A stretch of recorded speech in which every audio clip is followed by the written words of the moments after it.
Koikimedia, we're bringing the world closer to your doorstep.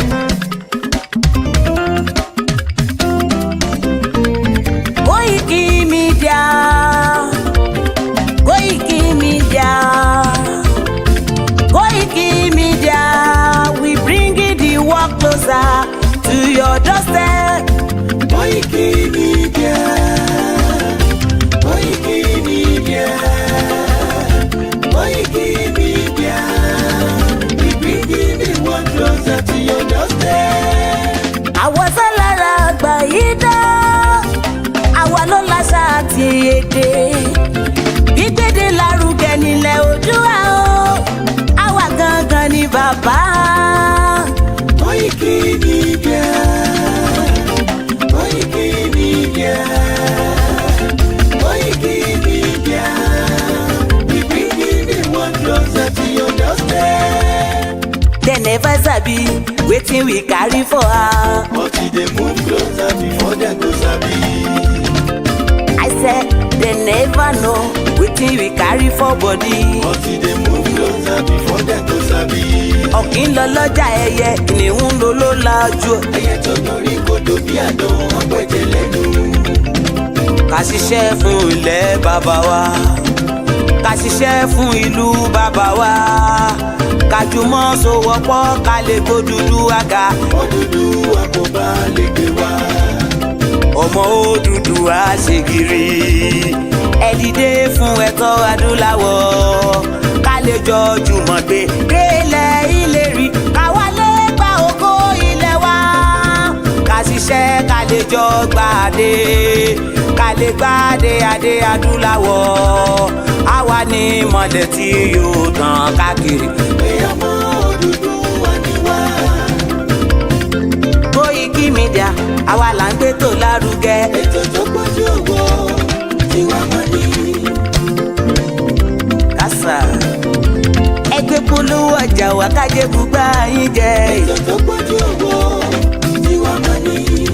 À ń gbé tó lárugẹ, à ń gbàsà lárugẹ. ètò tó pọ̀jù owó tiwa mọ́ ni. News and sports ẹ máa rí gbọ́. ètò tó pọ̀jù owó tiwa mọ́ ni. Ọmọ Ìjẹ̀bú alárẹ̀ mi ló ní kí n máa ké tantan. Koikimedia ọ̀rọ̀ lágbájúmọ̀ mi o, máa bá ṣẹ̀rẹ̀ lọ o. Ọmọ Yorùbá nìyẹn, ọmọ Yorùbá tata o. À ń gbádùn rẹ ọmọ Ìjẹ̀bú alárẹ̀ mi, ṣẹ́yìn ló máa fi dìbò tẹ̀ mọ́lẹ̀ o. Ẹ̀yin lọ́mọ onígbò máa ń dé mádémádé, ẹ̀yin lọ́mọ onígbò máa wọ̀ o. Igbó máa wọ̀ gájòjì ò gbọ́dọ̀ wọ̀, àjòjì tó bá wọ̀ bẹ́ẹ̀ á dẹ̀dẹ̀ ní ẹbọra. Ẹ̀yin lọ máa náwó kóyìnbó tó dé, ìgbà tó yìnbó dé o, owó náà dẹ́ tún pọ̀ sí o. Koikimedia ṣàwa ní bàbá. Koikimedia àwọn ní bàbá. Koikimedia àwọn ní bàbá. Àdáńtọ́ àtúnpèrègèdè. Koikimedia àwọn ní bàbá. Àwa là ń gbé tò lárugẹ, jẹ́ ká jọ gbọ́ o. Koikimedia àwọn ní bàbá. Àtúnjà fẹ́tọ̀ ilẹ̀ wa, fẹ́tọ̀ ilẹ̀ Yorùbá. Koikimedia àwọn ní bàbá. Ọmọ Oòduà ni wá o, tọkàntọkàn. Koikimedia àwọn ní bàbá. Ikú tí ó ṣe bí lébi òsì, àdìmú bàbá iyọ̀. Koikimedia àwọn ní bàbá. We bring you work closer to your doorstep. Koikimedia àwọn ní bàbá.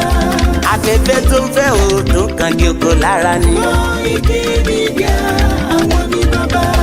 Àpèrègèdè Olódùmarè ló fún wa ṣe. Koikimedia àwọn ní bàbá. Gbogbo ayé ẹ gbọ́, àwa ní bàbá o. Koikimedia àwọn ní bàbá.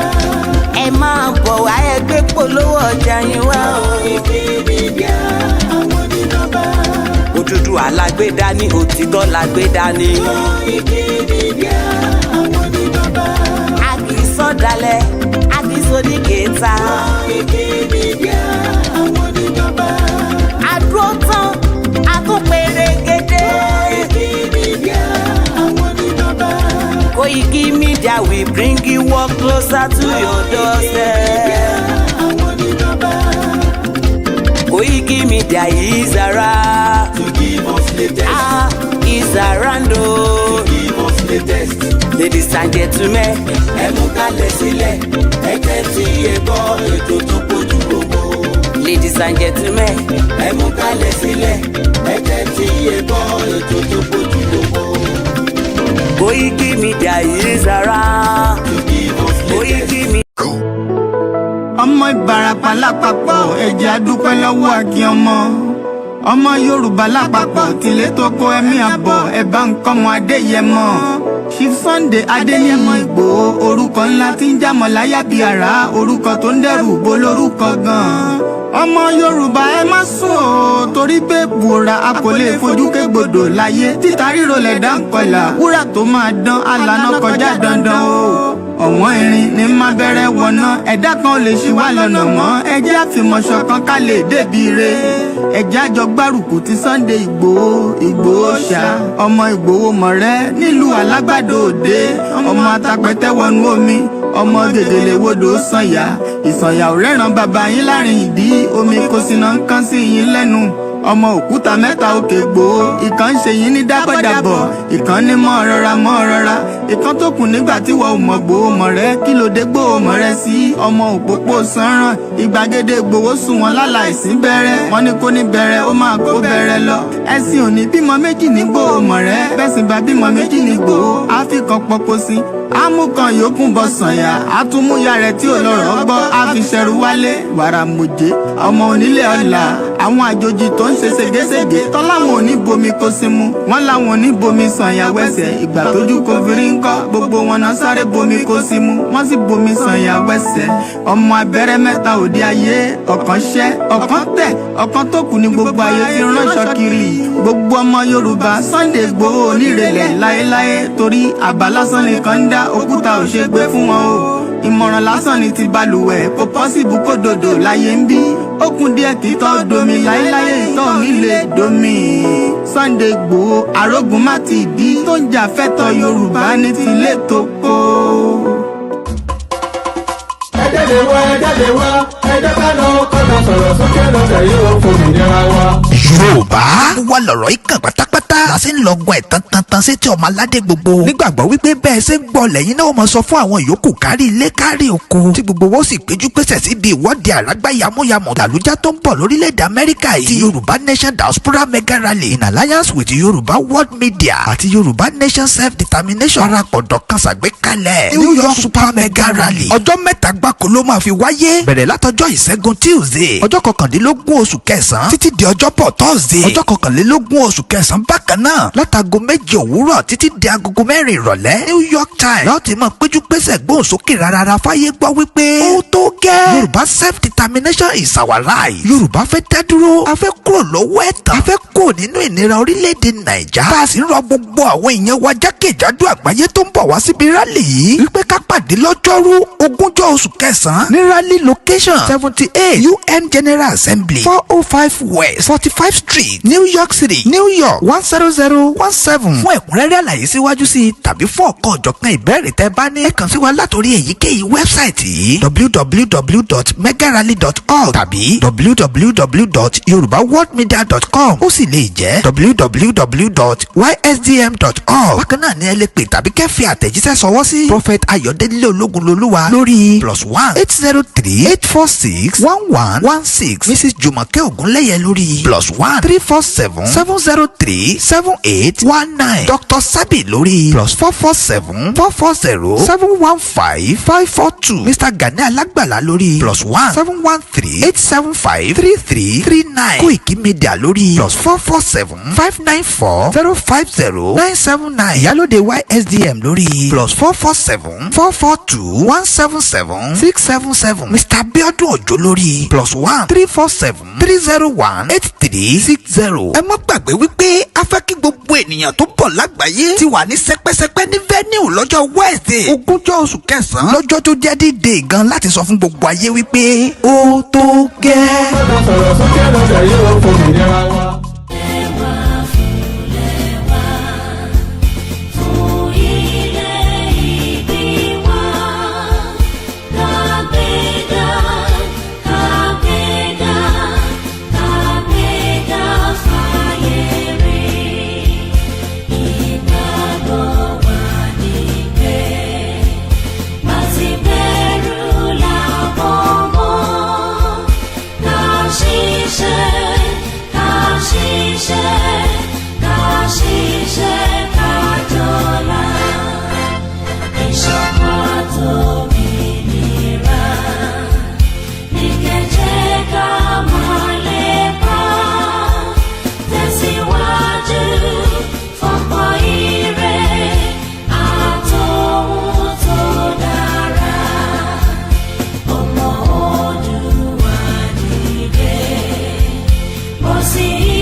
And a very good afternoon and welcome to Koikimedia Live. Okay, happy new month to start with. And as we say, it is the first day of September 2023. We pray that the Lord of the Yoruba land, regardless of our faith, continue láti máa protect wa, láti wà pẹ̀lú wa, láti dúró tì wá. I pray that the cause of the Yoruba Nation will be happening not too long when we are able to expose as many of the corrupt governments that has run Nigeria since 1960. My name is Alawami Koiki. First and foremost, happy new month fún gbogbo ọmọ Yorùbá. Mo fi tẹlẹ́dùmarè, mo fi kí yín dáadáa. Mo wá kọ́kọ́ kí ìyá tó bí mi lọ́mọ. I always love to appreciate my mom for being there and my wives and the children. Without them, it would have been very, very difficult to be able to do what I'm doing right now. But because I have them surrounding me day and night, plus all the other individuals, we are grateful. Mo kí Professor Adebanji Stephen Akintoye,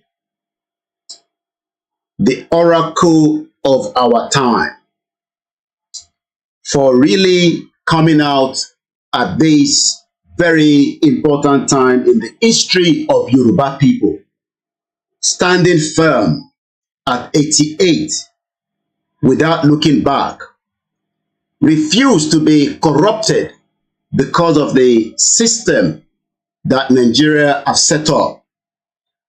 But today, we have many corrupt politicians ní ilẹ̀ Yorùbá, ní Southeast, as they continue to deceive Nigerians that there is faith and hope in that contraction called Nigeria, even with evidence that is glaring out there in the public domain. Many Nigerians still have this strong faith. So láti rí irú bàbá yẹn tó dúró tì wá, we have to be very grateful for Professor Adebanji Akintoye. Bí mo ti ṣe wá ń kí bàbá Akintoye, mo kí the deputy leader of the YSDM, known as Chief Banji Ayiloge. I would love to appreciate him as well for not hiding behind the fence like so many other Yoruba leaders, whether within the Nigeria or outside, that do not have the balls to come out openly and declare their intention and their mind and heart for the struggle of the Yoruba people. So we must appreciate not just those individuals, gbogbo àwọn ìyá tó dúró. Not that the Yoruba Nation campaign started 3 years ago. It has been a long message for many people that believe that the Yoruba people are being suppressed. But a ní Yoruba tí kò fẹ́ jẹ́ ká lọ anyway. So whether we like it or not, there are some Yoruba politicians that believe in the Nigeria project. So, bí ti ṣe wá ń kí àwọn bàbá yẹn ni mo wá lọ sí all the different groups across the Yoruba network, across the world, from Ìlànà Canada chapter that is coming up with a very fantastic program again tomorrow, which is what we love to do. Ọ̀pọ̀lọpọ̀ ni, is that the way you will get Yoruba Nation? Just going out and campaigning in the street or on the street, is that going to give you Yoruba Nation? Well, what we want to without Nigeria, we won't be where we are. 1962, we were far ahead of South Korea and North Korea. We were far ahead of China even. We had television before France. We had radio before South Africa. Now look at where we are today. I think it's a shame that even any Yoruba man can be talking about restructuring at this point in time. What are we restructuring? This country that is already shot to pieces? I don't think that's what we want. But they are always talking about giving Nigeria a chance. The patience of Yoruba with Nigeria has come to an end. If you don't allow we Biafrans to go, that zoological republic called Nigeria will be a worse place than Somalia. And today it is happening. And if you have not applied for your Somalian visa, please try and do so. Should I say Somali visa? Try and do so as quickly as possible, because the zoo is on the path of destruction. And there is nothing man can do to reverse it. Mark today's date and what I'm telling you. Nigeria will be destroyed beyond human comprehension. Bí mo ti ṣe ń kí gbogbo àwọn bàbá yẹn, mo lọ sórí Ìlànà Ọmọ Oòduà, the Canada chapter. Mo kí Ìlànà Ọmọ Oòduà, the United States chapter. Mo kí gbogbo ẹ̀yin tí ẹ ń jẹ́ ti Ìlànà Ọmọ Oòduà, the Nigeria chapter. Nigeria is still a country and is still well known around the world as a country. Yoruba Nation is not yet a country, but the Yoruba people are well known across the globe. At least the record is there. So when people are saying that Atiba country, we don't have a Yoruba Nation country yet, we are campaigning for that country. And when you are campaigning for something, until it becomes clearer and visible that you can control that what you are saying you are asking for, that is the only time you can say you have a country. I am not talking about the bogus Oluwole declaration. I am not talking about the scam 419 declaration. I am not talking about the way that the Nigeria has been operating. Because the way the declaration also came is just the same way Nigeria has operated, even the way we know that the corrupt country that we are talking about was part of the husband of that woman. Because the evidence is there that he was a corrupt man as well anyway. His money was not genuine. It was the same entity tó ń pè ní Nigeria lòun náà fi rí owó tiẹ̀. So when people are saying that we have declared and we have just got Yoruba Nation, please take that nonsense out of your mind and out of your heart. Kò sí nǹkan tó ń jẹ́ pé a ti declare Yoruba Nation is a fraud. And the world will just be laughing at you if you are one of those thinking that you have a Yoruba country. When you declare the country, you will take charge of that country with immediate effect, even if it's going to be a pain. 9 months, we have now talked about a woman, Tofe Bimo. So when you look at January, February, March, April, May, June, July, August, September, 9 months. So we will go through the pain, Katoba Yoruba Nation. Whether the pain that some of us have to come out every day and we are becoming, white bird as quickly as when the time is not even meant to be. Some of us will lose weight. Some of us will have to do extra work to get the message of the Yoruba Nation to many people around the world. So when people are saying, Atigba country, that is nonsensical. Kò tí sí nǹkan kan tó ń pè ní Yoruba Nation as a country, as far as I, Olayomi Koiki, an international journalist, can confirm to you today. So don't put your mind. But the only way you can put your mind is that, yes, we are asking for something. And that quest cannot be denied. We are not the only one asking for the same thing. There are so many countries today that are not yet country, but they are doing what they call campaign for the quest to self-determination. So Tabawan Sopamwe, we must not stop the campaign that is on the table. The campaign for the Yoruba Nation message, it must continue while diplomacy negotiation also continue. But we must have it at the back of our mind that if that is going to be the last resort to get Yoruba Nation, whatever will be, is as simple as that. The world is not going to stop, even if that happens. The world continue as there is war in Ukraine and Russia. It has destabilized the whole continent. But that doesn't stop anything from continue to move.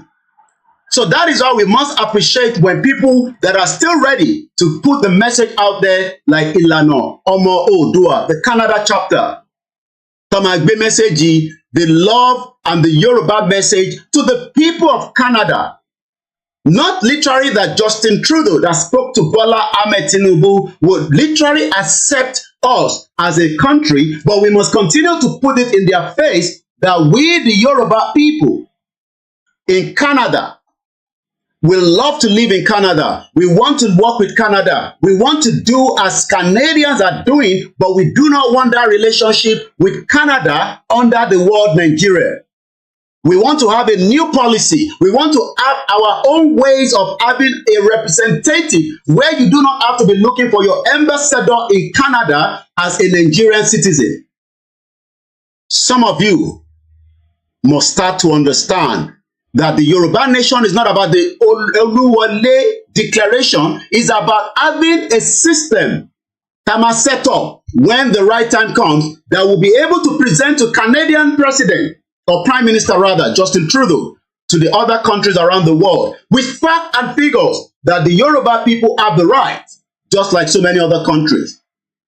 Most of people, this is the international media. I will be telling you some of what I learned from the DW, which is a German TV station, when they were presenting that message of a bit of documentary between Russia, why Russia is trying to see if it will be able to stand while NATO is expanding. Because CBT button saw English. Most people that were speaking English are speaking English, but the real indigenous people in that particular country from Germany, they were all speaking in their language. Well, that's what translated.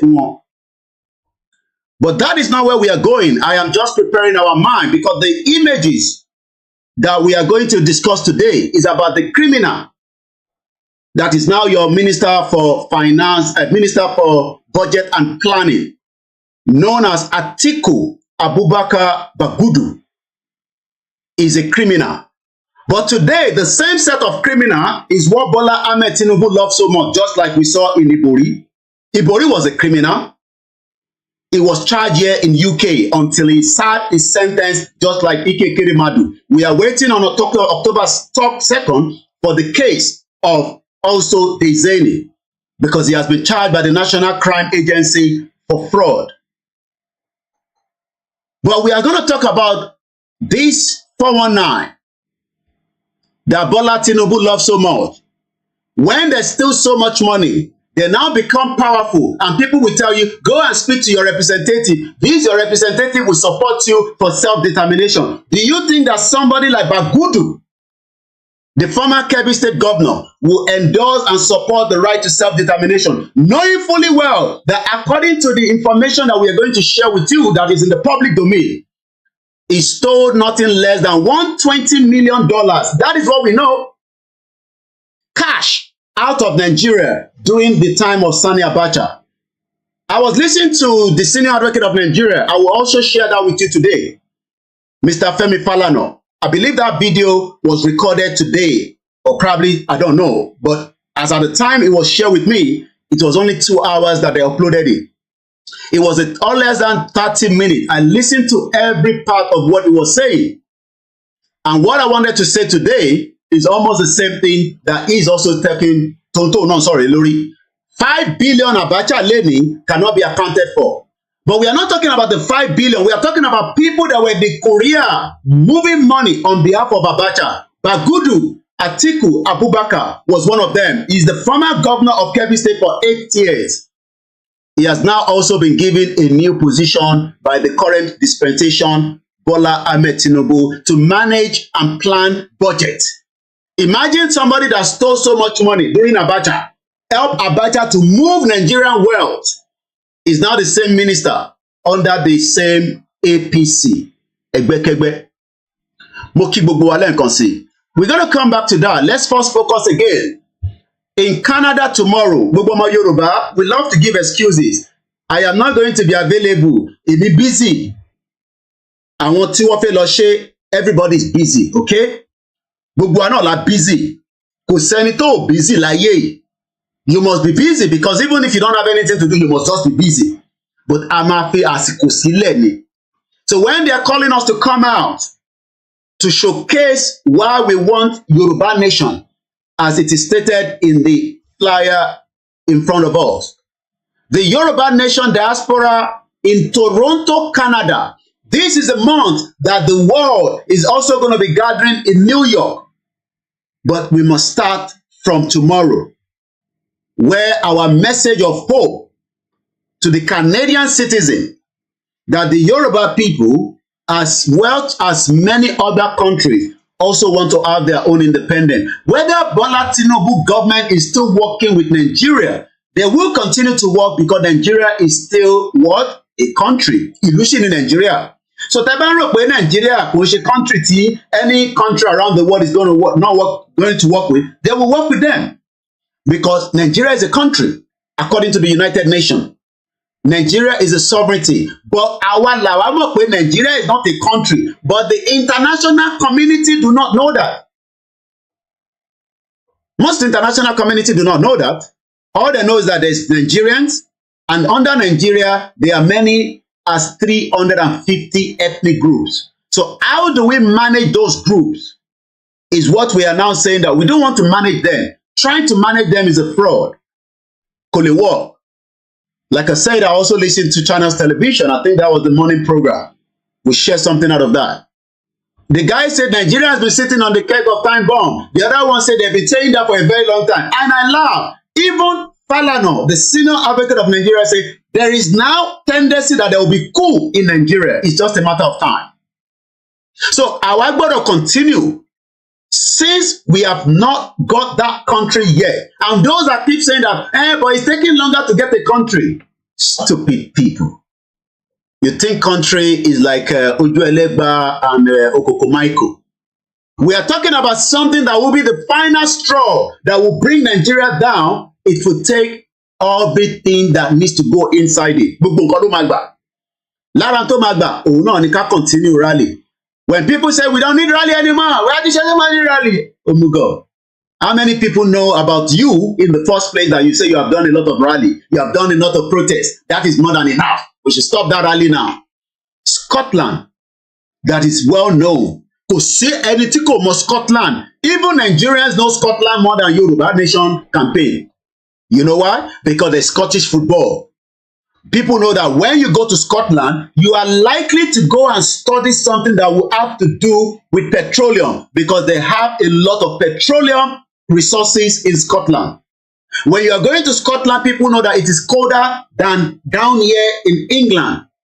So when we talk about Scotland and Yoruba Nation, do you know that an average Nigeria only sọ gbogbo club tó ń bẹ ní Scotland, but kò lè sọ gbogbo tí a sọ lórí Yoruba Nation because they are not interested. So we must continue to get the message to them. We have the Yoruba elite that wants to save Nigeria. We must also tell them, you cannot save Nigeria, you are wasting your time. Because Bola Tinubu knows, because the fact is in front of him that the same man he has used for the planning and budget as a minister is a criminal. But Bola Tinubu gbójú kúrò. Nítorí pé they are all the same set of corrupt politicians that wants to continue to operate in Nigeria so that me and you will then go and be licking their ass. So tomorrow at 10 o'clock, I'm sure some of you that lives in Canada, Toronto, knows this particular square, just like we have them. We have Times Square. I think we have Tinubu Square as well. But I'm sure if you go there now, it's as rubbish, as nonsense as anything else. Where, according to the report this morning, 3,000 Nigerian children have been sexually molested in Lagos State. 3,000. So tomorrow, September 2nd, 2023, you have all been told to come out with your religion. These Yoruba Nation outfits. Whatever you have, flags, bring it out. Just for a few hours. Let the message campaign continue. Yoruba Nation, stupid people that doesn't understand what it takes. So that by the time Tabate Nafe Daru Nisale, yes, I think I saw them at that square when they were coming out for campaign. Yes, they have the right. Then that is when Oyibo people will support you. They are not going to support you because we have not gone to tell them. I am not talking about their government because Justin Trudeau, as far as we are concerned, wants to work with Bola Tinubu, that criminal government that you think is going to save you. Because if it's not a criminal government, we should not have Bagudu as part of his government official. So whenever there's a criminal in the government, it also means that every part of that government is a criminal. Because Bagudu's story is already out in the public domain, yet Bola Tinubu have used him as a minister for budget and planning. The question is, these are the kind of people that wants to control Nigeria. I'm talking about Abacha Atiku. Even Abacha Atiku, Nisi, we are still collecting money as ATM from Abacha. $5 billion. Nobody can account for it. Malami, the Olori Buruku bomb bastard. Only God knows how much money was distributed to him as well. Everybody was just taking their own cake. Since Nigeria is a national cake, and we are looking up to them because some of you want to be their personal aid because you know that you will be able to make it out as well. But tomorrow, if you can make it out tomorrow, please do so. That is on that. Then this month, our campaign for the Yoruba Nation kicks up again from New York. It's a very, very important month where the whole world that do not respect each other. If you think that they respect each other, you think America respect Russia, you think China respect UK, they don't love each other, but this month, they will all be forced to sit together. They must give them pass to attend. America is the one paying the bigger share of United Nations. America ló sanwó tó pọ̀ jù síbẹ̀, but kò lè decline any country tó disagree pẹ̀lú. So that means pé ẹgbọ́ àwọn tó ń lọ fún United Nations General Assembly àti ìlú America láìkó àti ìtò láìkó wọ́n máa wà níbẹ̀, especially Russia. NATO, from what I was watching in terms of documentary, says they can defeat Russia, but they cannot defeat them under the water. Russia has what it takes to destroy as many of those countries as quickly as possible. Even me and you, we are likely to also be vaporized. And I'm not joking. Let me repeat that again. NATO, from what we have been told, together can easily push and defeat Russia, but under the water, what to be? And they are asking whether Putin can press that button. The answer is yes. Putin is ready to press that button so that every one of us go to hell or go to heaven as quickly as possible. Which one ever you want to believe in. Because I don't believe in any of those two. Whether you want to go to heaven is up to you. Whether you want to go to hell. There is already hellfire in Nigeria that we must stop so that we can now think of the one at the other side. Many Nigerians think about the heaven and the hellfire, but they are not talking about the real one. So Russia, from that documentary that I watched, I'll share that with you later on in the course of the program, is ready to also press the button. So tí pressure bá pọ̀ jù, tí NATO bá ṣe more than what they want to do to pressurize Russia, Russia will destroy as many parts of the world and everybody will go bye-bye, boom, au revoir, and that will be the end of it. So this month, they will all have to sit together. Yes, when Israel wants to talk, Palestine people will stand up and walk away, and that's the only thing they can do. So when Russia wants to talk, America and UK delegate can walk out. But every one of them, they go attend there. So that is why they are telling us also that àwa ọmọ Yorùbá náà, ẹ̀yin náà ẹ máa bọ̀, ká lè sọ fún wọn pé àwa náà, we are here. Don't think that they don't see you and they don't notice you. Every rally that we have attended and we have done in UK is documented. I know that because the police officer will come to us and say, excuse me, who is the organizer of this protest? How many people are you expecting? I said, my name is Olami Koiki. Yes, I am one of those. Yeah, I leave my details. Some of you cannot leave your details because you are scared. I'm not talking about those attending the rally, but some of us have to put our details at the police so that they can be able to know that this is a peaceful rally. That is what we have done. Oh, Emo. Every rally that you have seen us attending in London, and that same thing goes to America. What about permit? So you can come there because we are not creating nuisance. We are also creating what they would see, so that by the time it becomes hot, because when we say it's going to get hot, it will get hot at some point. Even Falana say there might be a coup in Nigeria, so there might be something that will trigger that Nigeria and the Yoruba and everybody to say enough is enough. But before that, we must continue so that people will say, hey, I remember seeing them. Every rally done around the world, some people must leave their details. They must leave their telephone number, their house address, because if anything happen right now, they can go back to that record. You think it's like Nigeria that doesn't have record? Is that a country? That is not a country. They can pull that record out and say, Mr. Olayomi Koiki attended the 2021 October 1st rally in London. And they will also bring my image so that in case I want to deny it, it might just be for a review purpose. It might be for, planning. The police must plan for us, not like Nigeria, when we go out for protest and rally, they bring out the gun. That is what makes it different. That is what makes it unique. So, we must be prepared to put ourselves out there for visibility reason. Forget about those nonsense people that tell you, hey, we don't need rally anymore. We have done enough rally. Those ones are not part of what is happening around the world. They are just like people that go to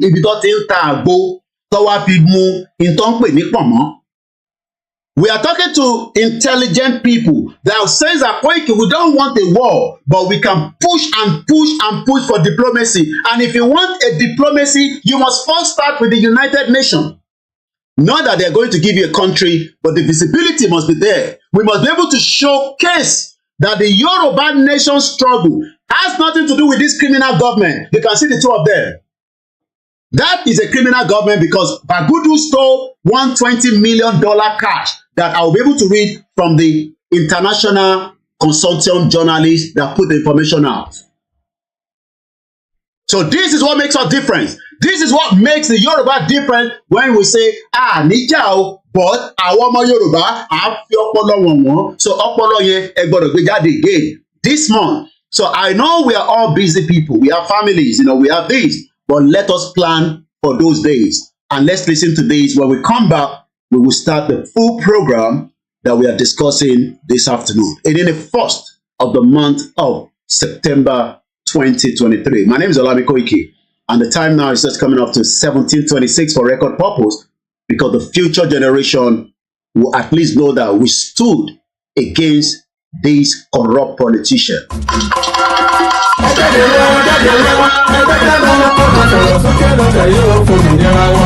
Yorùbá wà lọ̀rọ̀ ìkàn pátápátá. pátápátá la sì ń lọ́gbọ́n ẹ̀ tantantan sétí ọmọ aládé gbogbo nígbàgbọ́ wípé bẹ́ẹ̀ ṣe ń gbọ́ lẹ́yìn náà mọ̀ sọ fún àwọn yòókù kárí ilé kárí oko tí gbogbo wọn sì péjú pésẹ̀ síbi ìwọ́de àlágbá yamuyamu làlújá tó ń bọ̀ lórílẹ̀‐èdè Amẹ́ríkà yìí ti Yoruba Nation Diaspora Mega Rally in alliance with Yoruba World Media àti Yoruba Nation Self-Determination parapọ̀ dọ̀kan ṣàgbékalẹ̀ New York Super Mega Rally ọjọ́ mẹ́ta gbáko ló máa fi wáyé bẹ̀rẹ̀ látọjọ́ ìṣẹ́gun Tuesday ọjọ́ kọkàndínlógún oṣù kẹsàn-án títí di ọjọ́bọ̀ Thursday ọjọ́ kọkànlélógún oṣù kẹsàn-án bákan náà látago méje òwúrọ̀ títí di agogo mẹ́rin ìrọ̀lẹ́ New York Times láti máa péjú pésẹ̀ gbóhùn sókè rárá fáyé gbọ́ wípé ó tó gẹ́ Yorùbá Self-Determination is our right Yorùbá fẹ́ dá dúró a fẹ́ kúrò lọ́wọ́ ẹ̀tàn a fẹ́ kúrò nínú ìnira orílẹ̀-èdè Nàìjà tá a sì ń rọ gbogbo àwọn èèyàn wa jákèjádò àgbáyé tó ń bọ̀ wá síbi rálì yìí wípé ká pàdé lọ́jọ́rú ogúnjọ́ oṣù kẹsàn-án ní rally location 78 UN General Assembly 405 West 45 Street New York City New York 10017 fún ẹ̀kúnrẹ́rẹ́ àlàyé síwájú sí i tàbí fún ọ̀kan ọ̀jọ̀kan ìbéèrè tẹ́ bá ní ẹ kàn sí wa látòrí èyíkéyìí wẹ́bsáìtì yìí www.megarally.org tàbí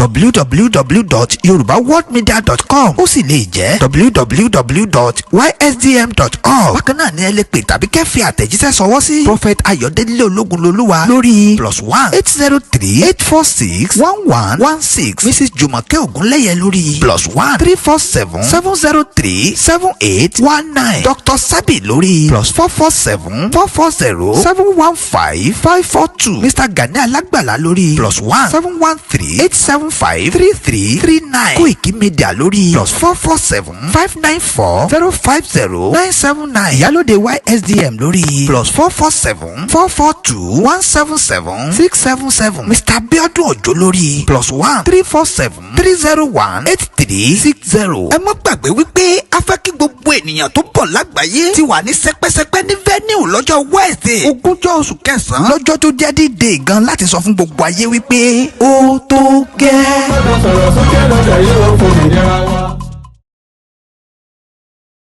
And we're back again. Moki Gbogboyin from all the platform, watching all the way in Russia, watching in Canada, Wanile Yoruba, Gbogbo Kibi Toluka. I say shout out to you and let's go straight into the conversation. This is how the ministerial screening that started some few weeks ago, about 3 weeks precisely. Let's start with this.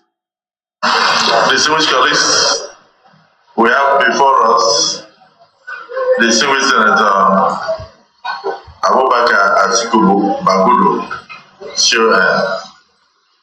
immediate past governor of Kebbi State. Your Excellency, welcome to the Senate of the Federal Republic of Nigeria. I mean, if you can give us a summarized version of your resume, and then with your colleagues, will now have the opportunity of asking you to enjoy your privilege. Thank you.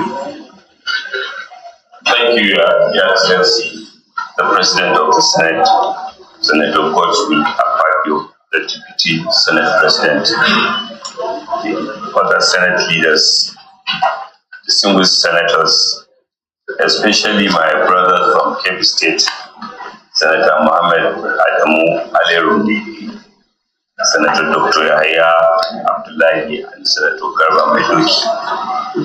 Your Excellency, thank you for varying your rules to stay longer hours in order to have confirmation hearings as requested by Mr. President. Today I was followed here to support me by the Kebbi State Governor, Dr. Nasiru Idris, who has been with me since 8 a.m. and thank you for allowing him into the chambers. Equally, the National Organizing Secretary of our party, Alhaji Suleiman Muhammad Argun, as well as other leading supporters from Kebbi. Your Excellency, as you have rightly introduced, my name is Abubakar Atiku Bagudu, the immediate past governor of Kebbi State, 2 terms governor of Kebbi State. Before then, I was a member of this hallowed chamber, the 7th Senate. You can hear that these are the same criminals. Before he was a governor, for 8 years. He has already been a senator during the 7th Senate at Iwani number 9. So you can see that it is all going like in, out, in, out. Ó ti wà ní senator rí at the 7th Senate kó tó di pé ó tún wá di governor. So you can see that they are not ready to go as a tó ṣe tán ní governor. Wọ́n tún fi jẹ senator. Is already, sorry, ó tún ti fi jẹ minister. By the time tó bá ṣe minister tán, he would come back to also be a senator again. By the time he finished the ministerial position, he might also be looking to become the Nigerian president. You don't even know. Because he's not that old yet. And as far as Nigeria remains, he has the right to become your next president. And there's nothing any one of you can do. Is this the kind of Nigeria that we want? Is this the kind of Nigeria that we want, that this Atiku Bagudu, a former senator at the 7th Senate, and also a former governor 2-term, that we now can confirm? We'll come back to that video. According to the report by International Consortium of Investigative Journalists, he is a criminal. He is a criminal that Bola Tinubu knows. He is a criminal that every Nigerian knows, especially the same elite. This is also coming from some of the reports on the ground, as you can see in this headline from Sahara Reporter. Sahara Reporter is telling us how Tinubu ministerial nominee, a former governor Atiku Abubakar Bagudu, not the one that contests for president. This one is the one where you can see his face right there. These are the people that will make you to remain in Nigeria. Launder shady billions of dollars for the late dictator Sani Abacha. Let's look at another article. Business Day Nigeria. Bagudu becomes minister amidst a U.S. asset probe. According to Vanguard, who is afraid of Bagudu? Because he's a criminal. Nobody's afraid of him. If they're afraid of him in Nigeria, koikimedia is not afraid of him. This is a criminal man that is now part of Bola Tinubu government. Not that Bola Tinubu doesn't know, he knows. But what is he going to do when part of the money that Bagudu have stolen?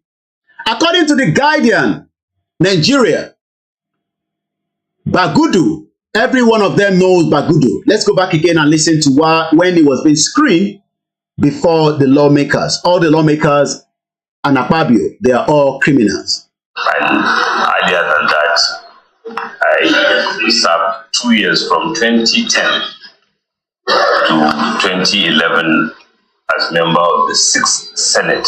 So he's not just the member of Senate in the 7th, he was also during the 6th Senate. So when you now calculate the time total in government, you realize that there's nothing wrong for people to be in government for a very long time. But we are not expecting people of this caliber to be in government because they are criminals. Ó ti wà nínú government nísìnyí, by the time you work out 8 years and another 8 years is 16 years. That means pé ó tún lọ another 4 years lọ báyìí nísìnyí. That means 20 years. He has been in government for 2 decades, 20 years. But before he became that man, he was moving money in large amount for Sani Abacha, the criminal. So let's read quickly. You will see that I've opened up this Google. All these companies that I'm going to mention today is based on the information that is being in the public domain at the law firm and also a trust group that helped Bagudu to move that money. One of them is here in London called Farah and Co. Farah and Co name was mentioned. They are illegal, they do legal services. They are based here in London according to the address that I have here, WC2A3LH. There is also a company or a trustee called Asia City Trust. Asia City Trust is an international financial company established in Hong Kong with operation in Asia, the Americas, and the Pacific. Its services revolve around corporate service, like helping people to move money, like Bagudu. So when you hear Nigerians saying, we will save Nigeria, we will make Nigeria to work, we do not have the kind of money that Bagudu have. Bagudu has so much money that he can turn things around in however direction he wants. Shout out to those of you on our Mix LR. Shout out to those of you on the Twitter space and those of you on Twitter. Again, these two, their names will be mentioned. I just want you to be aware of it. The one in London, the other one is like a financial company. Kini financial company, they help to move money. So when we are here talking that Nigeria is not working and it can never work, the reason is because this evidence indicates that Nigeria will remain in that bracket of a corrupt country. Let's now read quickly, according to the International Consortium of Investigative Journalists. What do we know and what have they said about Atiku Abubakar? And this was inside the Pandora paper of 2021. Nigerian president appoints a new minister accused of helping a former dictator launder looted billions of dollars. The new minister, Abubakar Atiku Bagudu, whose offshore dealings were detailed in the Pandora paper, is a former ally of a Nigerian dictator and a notorious looter, late Sani Abacha. This was put together by Mika Reddy. Let's continue. And this article came out on the 29th of August 2023, which was just last month. I pity many Nigerians that are trying to save Nigeria while your money is being looted since the days of Abacha. Nigerian president is facing a storm of media criticism after choosing a new budget minister accused of helping former dictator Sani Abacha loot billions of dollars from the country. Abubakar Atiku Bagudu, the former governor of Kebbi State, the two-time senator from the 6th Senate Assembly and the 7th, who is currently the Minister for Budget and Planning, served as a state governor and a senator, was confirmed as a new minister in the Nigerian President Bola Tinubu's government last week, despite having played an instrumental role in Abacha plunder of the country from 1993 to 1998. These were criminals that had so much money, and all they did was transform from that corrupt system into what we now call the democracy that some of you say they are playing today. They have stolen so much money that you will not be able to compete with them even in the next 30 years. We are talking about dollar here. And you can tell that Atiku Bagudu is just one of them. And that is his face behind me and in front of you right there. We'll come back to that again. Tinubu, who was also forced into exile during the Abacha regime, has now returned back to be the president of the Federal Republic of Nigeria. It's a dream that he wanted, even though we have it in record that Tinubu himself says Nigeria was not a country. But today, he's now the chief commander of the Federal Republic of Nigeria. But while Tinubu was in exile for so many years, Tinubu was in exile, especially here in London, where he was living with the kind of what we called humanitarian or whatever arrangement between the UK government and Tinubu, I don't know whether he has the document prior before coming to UK, but we know that UK was one way working under behind the scene with Abacha, but on the other side also supporting as many people that ran away during the Abacha era. So Tinubu also left Nigeria just as Abacha was looking to kill him.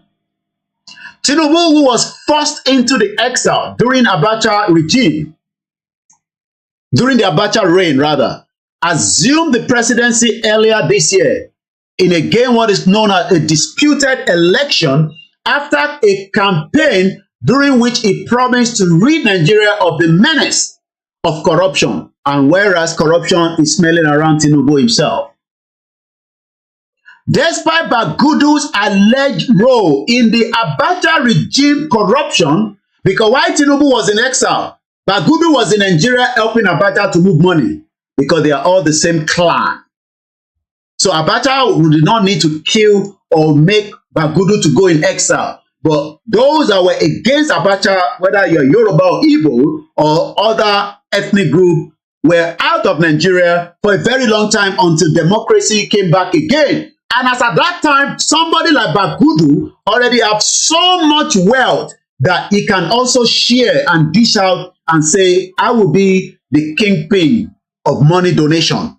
Since he was able to steal so much under Abacha, you can imagine how they've all looted money during Abacha, and every one of them now came back and started saying, we are now in democracy.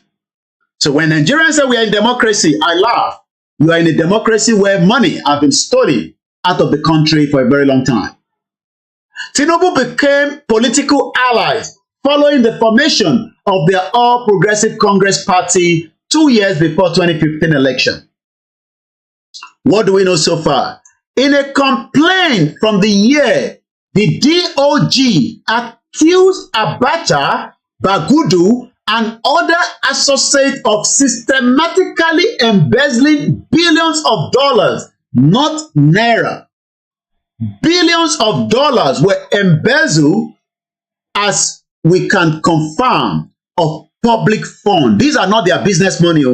These are money from Nigeria, sales of crude oil, sales of whatever we were selling, tax. So while all this money that should have built the Nigeria of our dream, they were actually looting it outside Nigeria.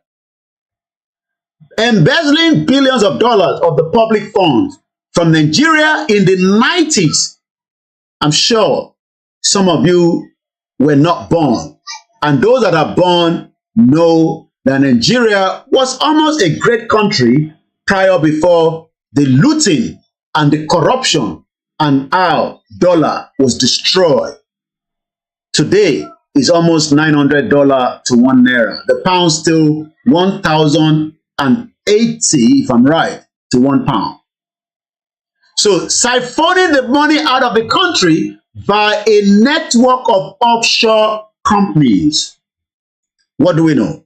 Over the past decade, the DOG, citing its jurisdiction over the U.S. banking system used in the alleged illegal transfer, are trying to seize some of these offshore assets held in trust for Bagudu Atiku, the former governor of Kebbi State and the present Minister of Budget and Planning under Bola Ahmed Tinubu administration, and his family under what the U.S. call its kleptocracy asset recovery initiative. The U.S. program has received limited help from Nigeria. They're not going to get help from Nigeria because Nigeria is a corrupt country. So if you think that Nigeria is going to help the U.S. to trace money from assets, they are not going to do so. They are not going to do so. Nítorí pé kíni, they are all part of the crime against humanity. Crime against an average Nigerians that is now coming on the social media expecting us as if we have to be able to give them money. I have problem. Can you help me? When money is already in Nigeria, but all this money have been moved in billions of dollars. Abacha loot was estimated at $5 billion. And thank you so much for the update. I'm told by Bishop Additional that the Naira to dollar is now 9.50 at the black market. Aziz, a very good evening and welcome. This is Koikimedia. Happy New Month to everyone that have joined us in the broadcast. The US program has received limited help from Nigeria, which argues that its hands are tied as a result of a 20-year-old agreement it had reached with Bagudu. Imagine the money that they've stole. They have now reached an agreement that we cannot give America any information because there's an agreement between Bagudu and the government. And I believe it was during Obasanjo's time, if I'm right. So what is ṣe ìpàdé kọ̀kọ̀ pé Bagudu máa dáwó díẹ̀ padà àmọ́ a gbọ́dọ̀ tún gbé nǹkan kan jáde nípa ẹ̀. Can you imagine that? I pity many Nigerians that do not know what is happening in Nigeria. Support the dissolution so that we can start afresh. You are saying no. You want to remain Nigerians.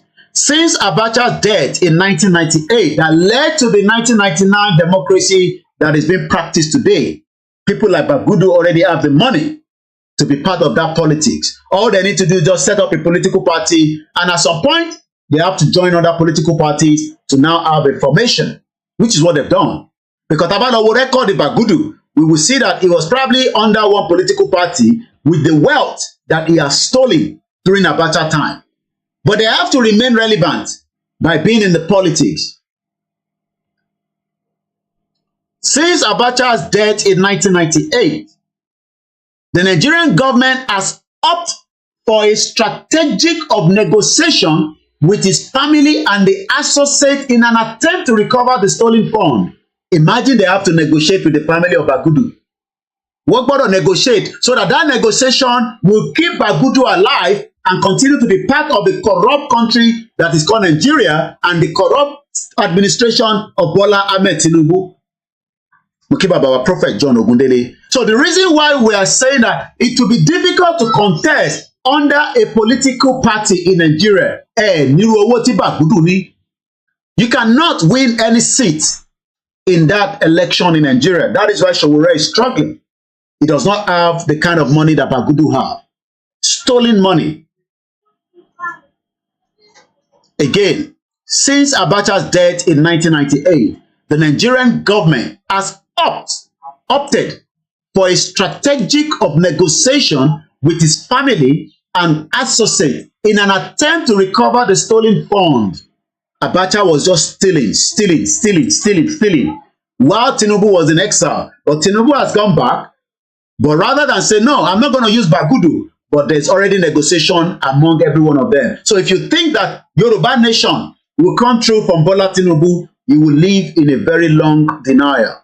In 2003, Nigeria have to reach, imagine a country that they stole the money from. We now have to reach a settlement with the Bagudu, who now turn over hundreds of millions of dollars with no admission of guilt. Criminal charges and civil claims against him were all dropped. So, but understand what I mean by that, then shall I find. Gbogbo owó tí Bagudu jí, ó wá dá millions of dollars, not 1 million, not 2 million. According to what we have here, millions. Ó dá padà fún government, but wọ́n gbọ́dọ̀ charge it for any criminal charges. Ìwà wa jí, wà lọ jí potato nísìn, wà dẹ̀ dá petrol lórí wa pàdánù. You can see that Nigerians are crazy people. An average Nigeria, not that we are condoning crime, but an average Nigeria will steal a mobile phone. They will kill him right on the spot, and Bagudu had to negotiate with the entity called Nigeria. Ó ṣe agreement pé gbogbo ntí a fẹ́ gbà lọ́wọ́ mi yo tí bá ti fún yín nínú ẹ̀ ní any right to ask me for any more court case. So Bagudu ò tẹ̀ wá ṣe nǹkan kan pé wọ́n gbé lọ sí court because ó ti ṣe arrangement and agreement. I mean, imagine a whole, this is the, I mean, that's the guy behind me. You can see him there. Maybe I should give you a better picture of Bagudu. That is him there. Anytime sorry, in case you are wondering, it's not Atiku Abubakar I'm talking about. I'm talking about is also at Abubakar Atiku Bagudu. Olè gidi ni bàbá tẹ̀ ń rí. Ó wá negotiate pẹ̀lú Nàìjíríà. Can you imagine that? Òun negotiate ààrẹ after tí ó ti jí owó nínú Nàìjíríà. This money does not, it's not like he set up a business. I mean, we can even say Dangote is a 419 anyway. And I'll tell you that because even Falana says so, the senior advocate of Nigeria and a human rights activist in the video that we're going to share with us later on in this course of the program, if you're not in a hurry. I've told you, this platform is not your swagbe. We are here, we give it to you, fact and details. It is up to you to take it, whether you like it or not. If you like, say you want to die for Nigeria, remember that Bagudu negotiate with Nigeria. So I hope you are also negotiating with Nigeria in whatever ramification. Because tí Bagudu bá lè negotiate pẹ̀lú odindi Nigeria, I can imagine you as an individual, you are nothing. You are nothing in Nigeria. All you can do is just come and create nuisance on the social media for those of us that are now campaigning for the new nation better than this corrupt country that a whole person, one person, oh. So how many of them negotiate with Nigeria like that? We will never know. Èèyàn kan ló negotiate pẹ̀lú Nigeria. I'm talking about the picture of this man in front of you today. Èmi ni Ọláyọmí koikimedia. I've told you I am your international media of Yoruba Nation. We appreciate all other medias, but I am different from them. And that is why I remain independent, or I work with every single one of them. Let's continue. So I will continue to show you his images so that you do not get lost of who I'm talking about. So what do we know as well? Bagudu offshore finances were also detailed in the ICIG, which is known as the International Consortium of Investigative Journalists. You can see that they say donate. If I say donate to koikimedia, it's because I want to remain independent away from the corrupt. Bagudu can give me nothing less than, if I tell him that, Mr. Bagudu, I will work for you. I will remain loyal to you. I will serve you. I can even do anything you want me to do. Come and use my media. To be honest with you, this guy will give me $1 million. He will not even feel it in his pocket. I know that. Oh, my for me $1 million.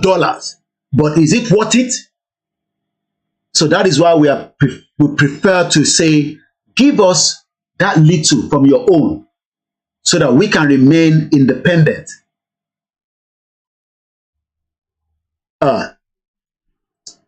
Any violation warning. If your life is flagged for personal information repeated, get out this TikTok. Bomb bastard. What is violation? You gave me money number, maybe I'm going to bring it back to my face. Thank you so much, those of you that also say, yes, of course, you are a standout. I do not bring any other media down, but like I said, when it comes to international, none of them can beat me to it. Let's continue. Bagudu offshore, and the reason why I'm showing you TikTok so that you can have an idea of what I'm talking about. That is why I have to, if not, I'll have to bring it back to my face and you'll only be seeing my face. So I hope that message doesn't pop up again on the TikTok. Let's continue quickly. Bagudu offshore finances were also detailed in the International Consortium of Investigative Journalists in 2021, which is just 2 years ago, in what we call the Pandora Paper investigation, which revealed Bagudu was a client to this organization that I've just told you, called Farah and Co. And when you are in the UK, in London. Also, Asia City Trust that I talked about as well. But let's go further. Bagudu was a client of Farah and Co., the elite London law firm. Elite is a standard. It's not for me and you. You must be that elite club.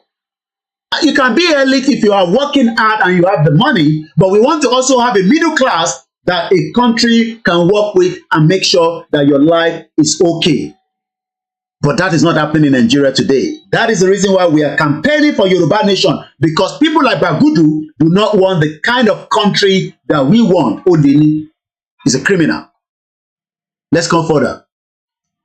The elite London law firm used by the British royal family, the same company, the same law firm, Bagudu Bishop, reporting by the media partners, including Nigerian Premium Times and The Guardian, show how from 2010, Farah and Co. ìyẹn company tẹ́ ń wò yìí níwájú mi, they are based in London.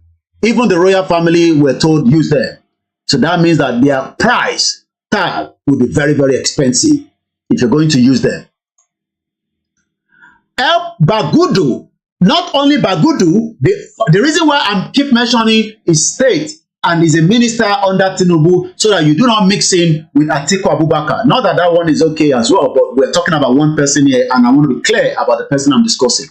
So it was not just Bagudu, even his brother were all helped by the Farah and Co., a law firm in London. Ibrahim Bagudu transferred 98 million euros. You will never see euro in your life, those of you in Nigeria. If you travel, you will see it. But euro, to the tune of 98 million, was transferred, about 120 million at the time, in cash and security from an offshore trust registered in the British Virgin Islands to a complex trust structure known as the Blue Group, registered in Singapore. You can see how they were moving the money. So they were moving the money until nobody knows where the money is. And that is what criminal does. Also, Farah and Co. used the services of a Singaporean trust company called Asia City Trust Group Limited, which is this one that I talked about. This one was founded on the 7th of July 1978. What is their job? Helping criminals from Africa like Nigeria and then move money that nobody knows where the money is. That is why Abubakar Atiku Bagudu, the former governor of Kebbi State, a two-time senator from 6th and the 7th sitting, the current minister of budget and planning under this government of Bola Ahmed Tinubu, were moving money that nobody will be able to trace. So you can see again that they moved the money from the British Virgin Island. And if you don't know what the British Virgin Island is, let me just show you what it looks like. So this is the British Virgin Island, okay? Some of you will never be able to go there, especially if you're Nigerians and you don't have the right visa. The British Virgin Island, part of a volcanic archipelago in the Caribbean, is a British overseas territory comprising 4 main islands and many smaller ones. It is known for its reef line and also where people keep money, and also its yachting destination, those that stole money, just like Anuko. The largest island is Totalo, is the home to the capital, Road Town and Rainforest Field Sad Mountain National Park. On the Virgin Gorda Island is the Bar. All this one, their government is parliamentary system. Let's see what is their population, where they are moving our money to. The whole population of that island is 31 million. And somebody will say, we don't need Yoruba Nation, we can remain in Nigeria. And where money is going is that British Virgin Island. They are moving money there to a country that is less than 32 million as of 2021. But today, many people do not want us to go out of Nigeria because they can continue to steal money to that Virgin Island. Now, let's say tax haven. It's called the tax haven. The Council of the European Union has placed the British Virgin Island, BVI, on its blacklist of a non-cooperative jurisdiction for the tax purposes. The British Overseas Territory has been named as a tax haven for its failure to meet OECD requirement on transparency, so that we know that it is Atiku Abubakar Bagudu that put money there. And I'm talking about this man, okay, in case you're wondering which one. Once again, my name is Alami Koiki. This is Koikimedia, bringing the world closer to your doorstep, as we are now discussing how Atiku Abubakar Bagudu, the Minister of Budget and Planning under President Bola Ahmed Tinubu, stole so much money with his brother and the family that they had to negotiate with Nigerian government so that they do not pay that money back after dishing out of that money to the federal government. So when they talk about the tax haven, let's look at what the news are talking about. European countries, EU, blacklisted Russia, British Virgin Island as a tax haven as of this year, 14th of February, according to the Political EU. You can see the headline. With new entry roster now comprises. The reason why you are not hearing this a lot in Nigeria is because you're corrupt, not every one of them, media do not want to talk about it. They're scared. Some of them do. European Union Finance Minister on Tuesday, February 2023, slapped the British Virgin Island, Costa Rica, Marshall Island, and Russia on the block of blacklist for tax haven.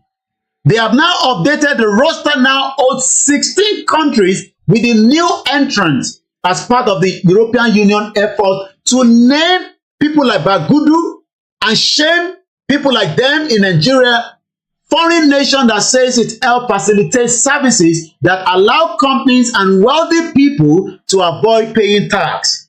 People like Atiku Abubakar Bagudu, the former governor of Kebbi State, is one of them. It was moving money to British Virgin Island. We are still on the British Virgin Island. Let's come back again to them. So you can see, even up to 2 weeks ago, revealed the huge scale of offshore company and property holdings. Ibẹ̀ ló ń lọ láti lọ tọ́jú owó pamọ́ sí, so that you cannot be able to trace those money. Even Router told us the same thing 10th of February 2023. EU added British tax haven. And when we are here saying that, let us leave this country called Nigeria, some of you say, no, let's remain in Nigeria because Nigeria is great for every one of us. And you can see the beautiful British Virgin Island, very expensive, you can tell. A lot of you will not be able to go there, okay? Because you don't have the kind of money. You can't even go there with your Nigerian passport. And if you get there, you're likely to become washing plates, washing this and that. You will be a slave. So ẹ máa bú Baba Akintoye tó ń sọ fún wa pé ká kúrò nínú Nàìjíríà. Ẹ máa bú Ìgbòho, ẹ máa bú YSDM, ẹ máa bú àwọn tó ń campaign. While your wealth has been moved out of Nigeria as far back as in the 90s. Let's continue with that article.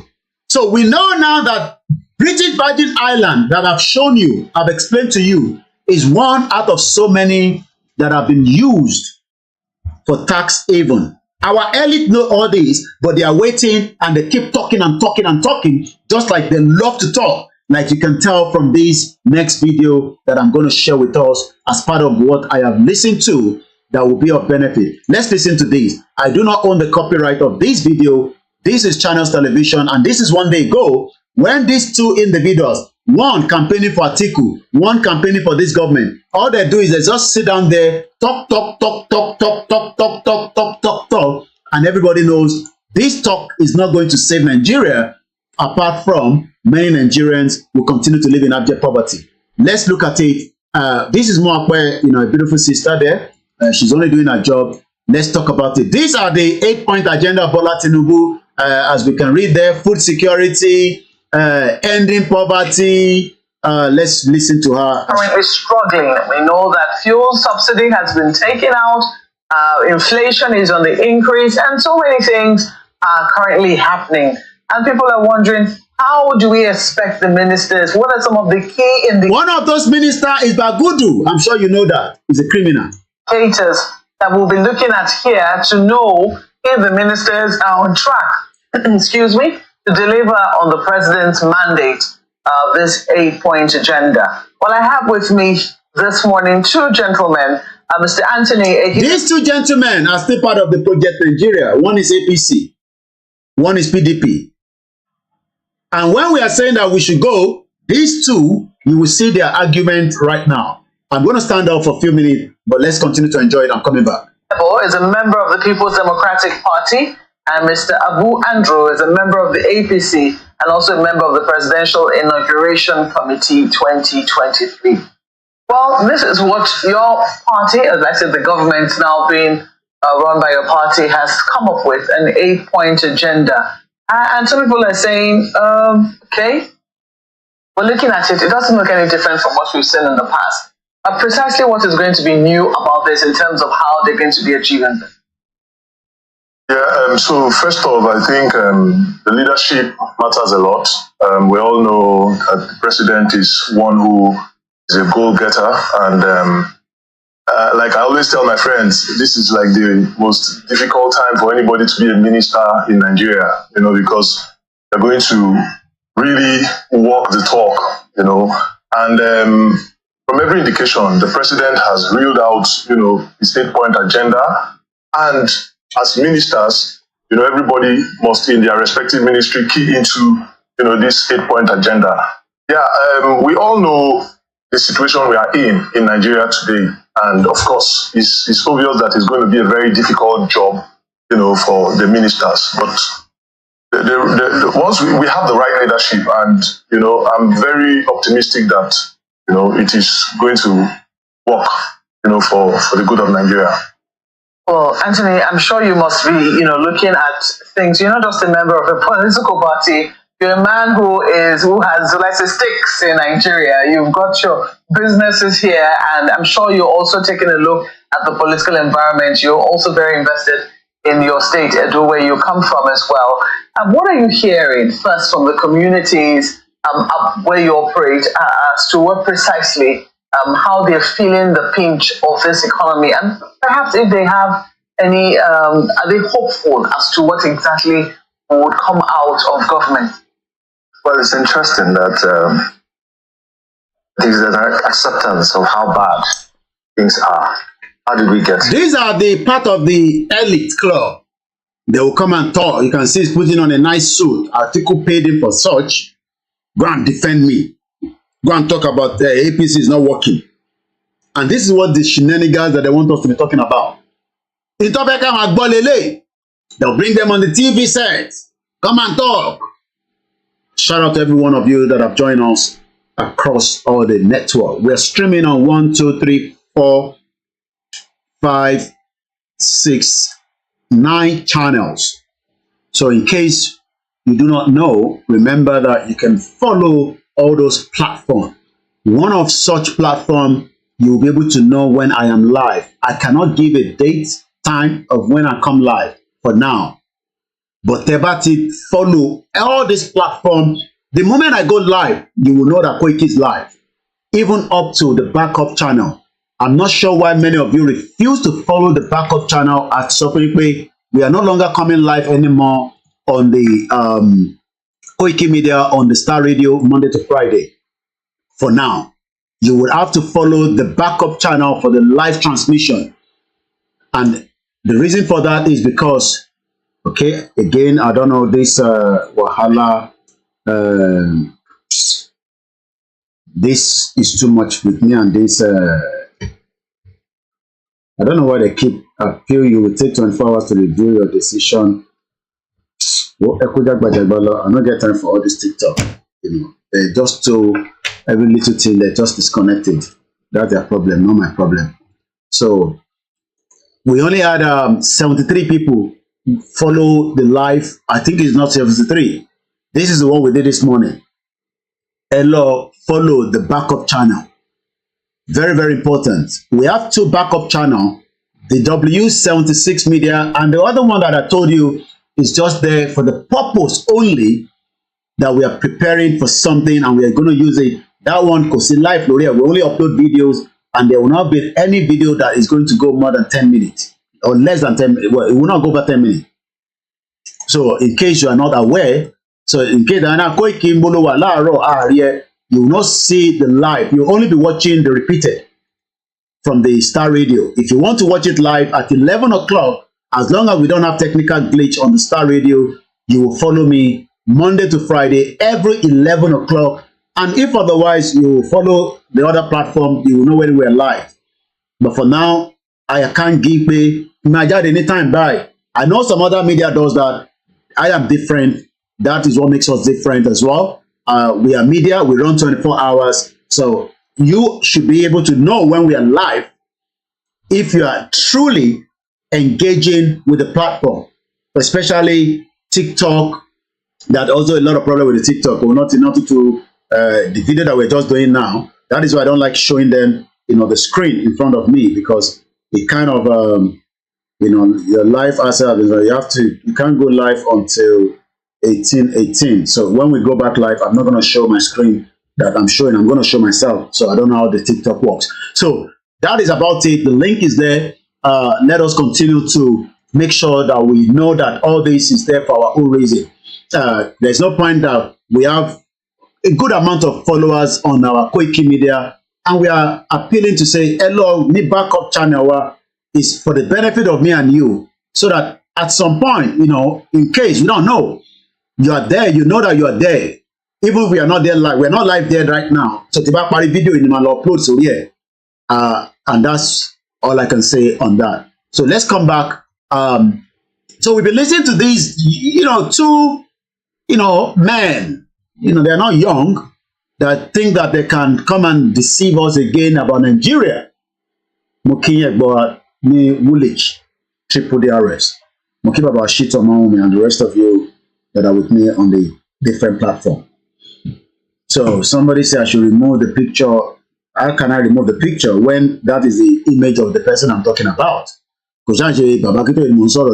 So a man, me understanding the reason why we have all this at the back, so that people that knows what I'm talking about will be able to paint the face. Tabafilo picture about it, we use it at the appropriate time. Once again, tomorrow is the Ilano Canada that is coming up. You might want to be part of that. From the 19th, that's the UK, the New York one that is also coming up. But for now, we are still on the case of Atiku Abubakar Bagudu, the former governor of Kebbi State. So that is on that. While our TikTok says it's going to come back in 6 minutes, let's continue. We can't wait for that. The APC government, 8 years. We have now considered that our low-cost years. And I remember actively coming to the studio and raising these issues that this is where we will end up. Unfortunately, it seems as if I'm back. It's like a deja vu. I'm back to the same rhetoric, back to the same conversation. And it doesn't seem as if we've learned our lessons. We're talking about severe poverty. We're talking about the hunger in the land. The way and manner this government started from the first day from Eagle Square, announcing removal of subsidy without a plan. There's an 8-point agenda which we don't even know the how. We have to have leaders who are sympathetic to Nigerians. I'm using sympathy, not even empathy. These are all the lies. We're beyond as if he's talking as if when PDP were there for 16 years, what difference did it make in the lives of many Nigerians? In terms of, I don't want to go too much and bore you with it. Let me move swiftly. I picked something from about 7 minutes. So let's work from here. Of course, we have someone we see as the president, and we need him to lead by example, not appointing 43 ministers. Not have one of that minister, in case you don't know, is a criminal. His name is Atiku Abubakar Bagudu, the former governor of Kebbi State. He was a 2-time senator. He was a criminal that moved money on behalf of Abacha, that even though to a full government, I will negotiate. Imagine, he has the power to negotiate with the government. That is how powerful some of these bastards are. Very, very powerful. So at about 7:50, I want to hear something that I picked up from this message that is being played right now. Driving all over town in 10-car convoys, not seeing flashy cars. I mean, it doesn't represent the state of affairs of the country. It doesn't seem to me that they understand where they are. Perhaps, maybe we have a president that has lived his life in luxury for a very long time. He needs to step back.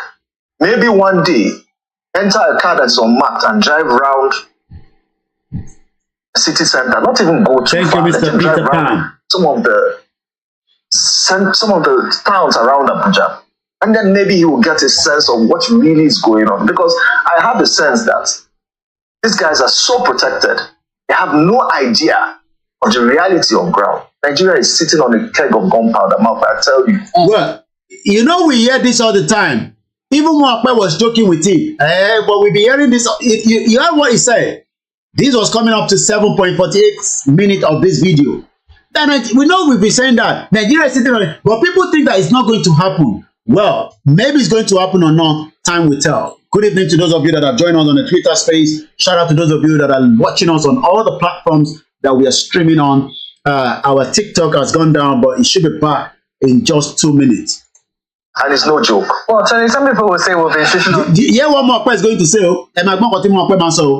that keg of gunpowder for the longest of times. And, you know, I mean, so because they've been saying it for the longest of time, does it mean that it's not going to come to reality? It will come to reality. Mokwe is just a matter of when, date, and when this can happen. Mokwe, you also have no option than to report it as well. It's not the first attempt. We never bought petrol at 630 naira. Perhaps it's never happened in this country. Just a moment. I don't think that we need to get to that point because I remember. So this is what they want me and you to be listening to. So I'm going to move it again forward because at 13 minutes, I picked up something that might be of interest to us as well. So let's hear from 12 minutes from this. This one is the one representing Tinubu. Is one speaking on behalf of Tinubu. The other one is speaking on behalf of Atiku Abubakar. Even the bane of the issue. The issue here is, how do we get people that can fix this country? Did you hear that nonsense? How do we get people that can fix Nigeria? Mad people all over the place. He wants to fix Nigeria. This one is asking for how do we get people that can fix Nigeria? And I'm asking Nigerians, how are they going to fix Nigeria? It means be our Nigerians that how do you expect them to fix Nigeria? Can you help me to come and explain to my viewers that how do we expect this government to fix Nigeria? So this one is actually saying that we need people to come and fix this country. Did you hear that? Fix a country that does not respect rule of law. Fix a country that is not working because of we, the indigenous people, whether now or tomorrow, cannot live side by side together. So this one is looking for how do we fix this country? This is the message that this one is telling us. How do we bring people that can fix this country? So I'm asking Nigerians today, who is going to be able to fix Nigeria? You know, now, can I really start giving a scorecard to this government? I mean, it's a government. Ministers, I doubt if they are barely a week in office, you know, and a lot of them are still even meeting with the heads of agencies in their respective ministries and getting briefing and all of that. You know, so overall, I think we need to still latch on our hope that has kept us going. We need that hope that has kept us going. So all we must stay and have is hope. Muke Kolitek.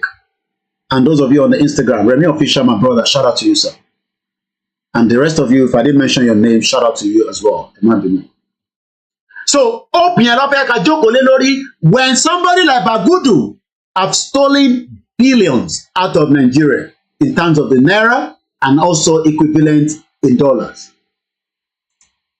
You know, and believe that something can happen. And for the young Nigerians that think that military is going to be better than a democratically elected government, I think we need a lot of work to do. And that is why the Minister of Information and Orientation Agency really has his work cut out for him. You know, there is a lot of disconnect, and the information, like you said, is not trickling down.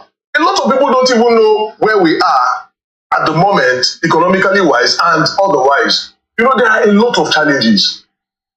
So much that there are a lot of challenges because people like Bagudu, the former governor of Kebbi State, have been moving money, shifting money for Abacha in the 90s.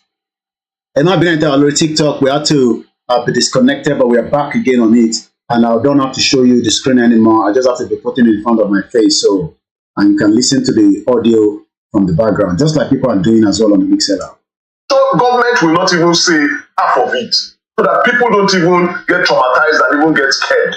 You know, did you see that? So that you do not get traumatized, government do not want to tell you how bad Nigeria is presently. Remember that even Shetima told us a little bit. How bad is Nigeria is. Let's leave all this one. After you have an idea, if you want to watch more, you can go to channels and watch that. We're talking about this man called Bagudu Atiku Atiku Abubakar Bagudu is the former governor of Kebbi State, 2 term, 8 years. He was also the senator on the 6th Assembly, the 7th Assembly. That's like another 8 years, 16 years. He's also running as a minister right now under Bola Tinubu. But we know, let's finish reporting that before we go into the next video that I want to share with us, which is the one that the senior advocate of Nigeria, Falani. And I'm going to be telling you more about what United Nations said yesterday. Remember, we played it yesterday, but I want to do a bit more analysis on it this afternoon, or this evening rather, because almost 6:30.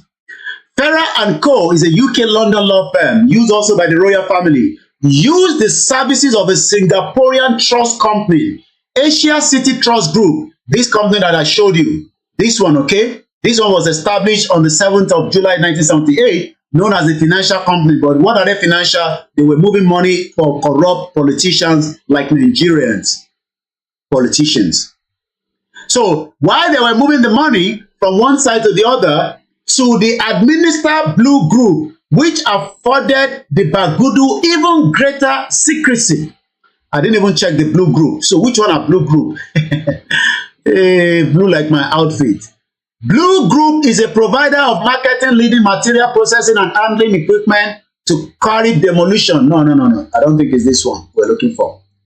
Blue Group. Let me put financial next to it. Financial. Blue Group Financial. Yeah. Blue Group. Blue Financial Group Limited. I don't know. I don't want to mix another company that is not their own. So let me just leave it as administered by the Blue Group, which were the one that afforded the Bagudu family even greater secrecy and control over his hidden assets. Both Farah & Co., that one day London, and Asia City took Bagudu on a client despite the serious reputational risk and what the Asia City referred to as somewhat colorful past. Imagine what they mean that colorful past when they were bringing money.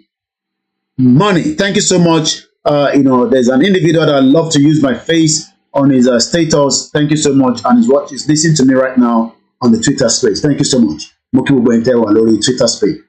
When Asia City decided to conduct enhanced due diligence on Bagudu, Farah & Co., pushed back, saying it was unnecessary and the Bagudu brother was unhappy with the added scrutiny. Imagine they were saying that the family were not happy that we are going to do enhanced due diligence. I pity many Nigerians. If you know the amount of money that have left the offshore of that country, you will cry. Let's move swiftly. In response to the Pandora Papers revelation, Farah & Co. told the Guardian that it had that is now the London law firm. So they have conducted extensive due diligence on Bagudu. So there's nothing they should be concerned about. The firm and the lawyer for Bagudu denied there was any attempt to conceal asset in the trust structure and that the asset and details of how they were controlled had been disclosed to the relevant authorities. Can I get water, please? Bagudu's appointment raised uncomfortable questions for President Bola Tinubu. Several activists and pundits have openly criticized Bagudu's fitness for the role given his past. But what did Tinubu go do? They are all same. Only God knows how much Bagudu kept or put in the government of Bola Tinubu as a president.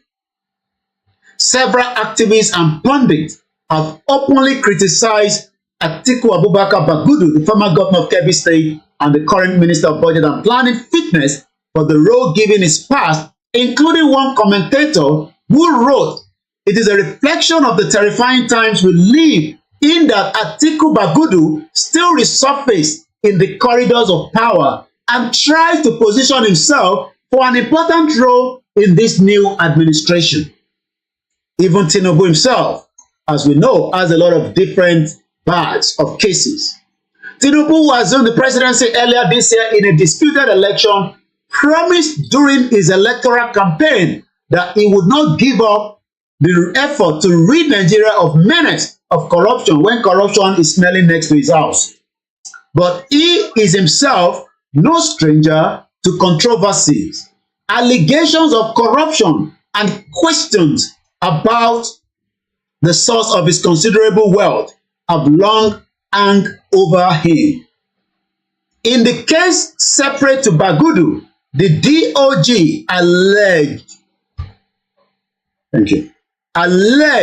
that from the late 1980s, accounts in Tinubu's name received money from the sale of heroin.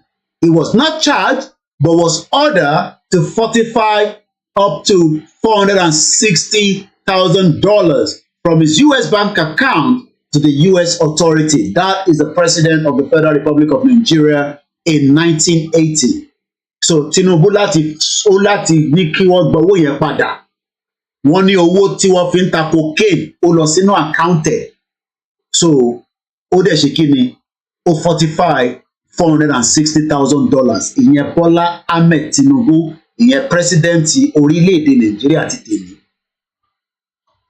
More recently, a partner of Lagos-based consultant firm, which won a major revenue collection contract from the Lagos government while Tinubu was the governor, claimed in a civil suit that president had hidden interest in the firm by proxies. The suit, which was filed in Lagos and later settled, alleged that the company was used for massive corruption purposes, including tax evasion, bribery of government officials, and diversion of the fund. Nigeria economy is hanging. This word is a big one. Let's break it down and find the meaning to it. So let's go and look at the meaning. Hemorrhage. Hemorrhage. Hemorrhage. Hemorrhage. Hemorrhage. Hemorrhage. So that is where Nigerian is. Your economy. Gallo-thumping economy. I pity a lot of you. Every day people they pray, say make Nigeria great. When the West know that the economy is already hemorrhage. So what can hemorrhage mean? Or what is the meaning of hemorrhage? Of a person that suffer a hemorrhage, lose or expand large amount of something valuable. So Nigeria has lost its value.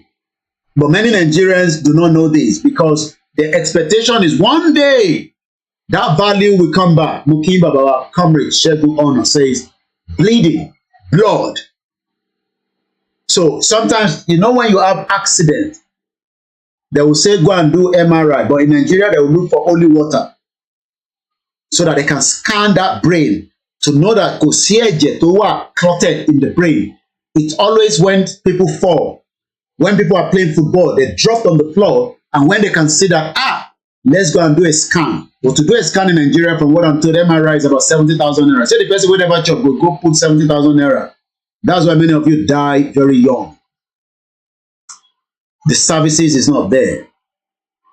Hemorrhage. Let's look at what it looks like in image. You can see there, blood clots. Sometimes it's in the eyes, but mostly in the brain. So those of you expecting hemorrhage of that Nigeria will be great again, you better start thinking otherwise. Hemorrhage is a bleeding from a damaged blood vessel. Is Nigeria not damaged already? Put it in the comment section and let me read it. Say Nigeria is damaged. We'll keep about Kim Ayodele. Like I told you, this is a platform that educate and enlighten you on all the reasons why we should now depart away from Nigeria. Hemorrhage. Hemorrhage.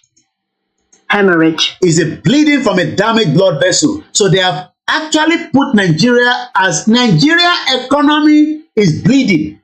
Okay? So I normally showcase you with my little dollar here that I have. This one is original, it's not fake. Only the pound sterling is a specimen. So this dollar against the naira today is just 50 naira different. As of today, this is the dollar. A lot of you, the reason why United Nations expect you to have $2 every blessed day, not for internet, not for transportation, but to eat. And we know that $2 with the exchange rate that we are told on the chart today, 1st of September. Let me confirm again. How much is the dollar to naira? I said 9 something. Somebody said it's 950.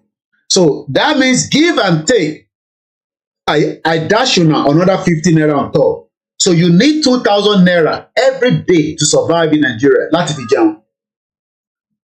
Ijaya, I don't cite you. He said, yes, Nigerian damage and the bleeding already big time. But many Nigerians say there's no blood. We can't see the blood. You know, hemorrhage is not something you will see the blood until they take you to the scan. That is the Nigeria of today. Because people are not seeing the blood, even though we are seeing the blood, not the Fulani blood I'm talking about that is killing us. Economic.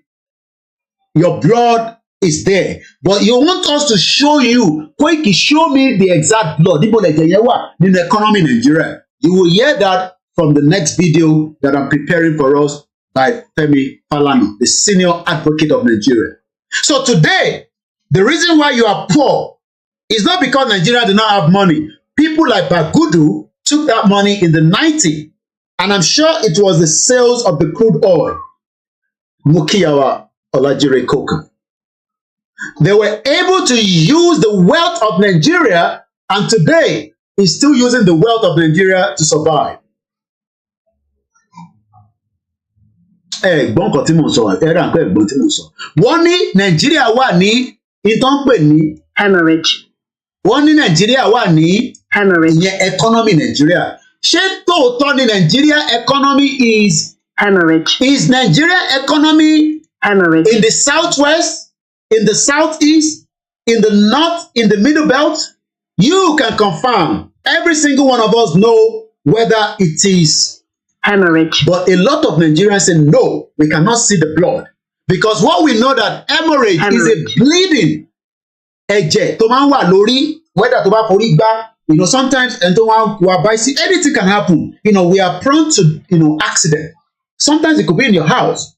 So the moment you trip, tó bá ti forí gbá, especially in Europe here, they must scan that brain. Because that scanning means that they will be able to detect whether you have hemorrhage. But many Nigerians that we are telling today that the country is bleeding. And it's bleeding very, very fast, that we must stop it. They say no, because they have been fooled by people like Bagudu. Again, let's go back to the final part of when Bagudu was becoming a minister at the Senate, when Akpabio, the criminal, was saying, just take a bow and go. Listen to this. Replaced the Senegalese Senator Muhammad Adamu Aliyu, who in 2010 left the Senate to become a minister of the Federal Republic of Nigeria. Equally, in this period, I was called upon and honored by my colleagues to serve as the chairman of the Progressive Governors Forum, in addition to a number of ad hoc assignments, which include being vice chairman to President Muhammadu Buhari in the National Food Security Council, which is a council that was designed to ensure that Nigeria keeps an eye on food security. Equally, I was the vice chairman of a presidential initiative to ensure that artisanal gold mining that is fraught with a lot of criminality rather than the opportunity that is in it is organized and made to help us organize the sector in order for the sector to contribute. Well, you have been contributing, Mr. Bagudu. For 30 years, from 1990 to date, you have been contributing. You stole so much dollar out of Nigeria that it has now brought Nigeria into hemorrhage. Bagudu in 1990 was taking out dollar out of Nigeria, and today Nigeria is bleeding. But many Nigerians say we cannot see the hemorrhage. But according to the report here, says Nigeria economy is hemorrhaging due to systematic corruption, a problem underscored by the charges of the United Kingdom police that have now been brought against another former Nigerian oil minister, Dizaini Alison Madueke. She will be appearing in court on October 2nd because the National Crime Agency in UK have now charged Alison Madueke. According to Reuters, which we have here, the United Kingdom police have charged a former Nigerian oil minister, Alison Madueke, with bribery. This was August 22, last month, 2023. What do we know? And what can we share with you, our viewers and listeners around the world, so that you can know that Nigeria is truly hemorrhage? According to the report, British police said on Tuesday, August 22, they are charged former Nigerian oil minister Dezani Alison Madueke with bribery offenses, saying they suspected she had accepted bribes in return for awarding multi-million pound oil and gas contract. Everybody in Nigeria today, if you ask them what job are you doing, I am into oil and gas because they are all corrupt. But whatever, I am into oil and gas, because that is the only way where they can get quick money. Nigerian, Africa's most populous nation. Now lie you. They know that is a lie. Nigeria has multiple nations inside. Also a top oil producer, for where you will hear what Falana said when it comes to money and influence. Dangote has used Nigeria for his project of Dangote refinery. No be me say amo, you go hear am from Falana. But let's read this first. Nigeria, Africa's most populous nation and top oil producer, as one of the most corrupt political systems. Did you hear that? As one of the most, not the highest one, but one of the most corrupt political systems in the world. But his former colonial ruler Britain has been a destination of choice for the Nigerian kleptocrats seeking to enjoy their wealth. Oh, interesting. It's good that we are living in this kind of world that we are living today. At least not be me they say all this thing. This is Router. You know, say we never read this one before I see what Router is now saying. Continue to showcase your stupidity on the social media.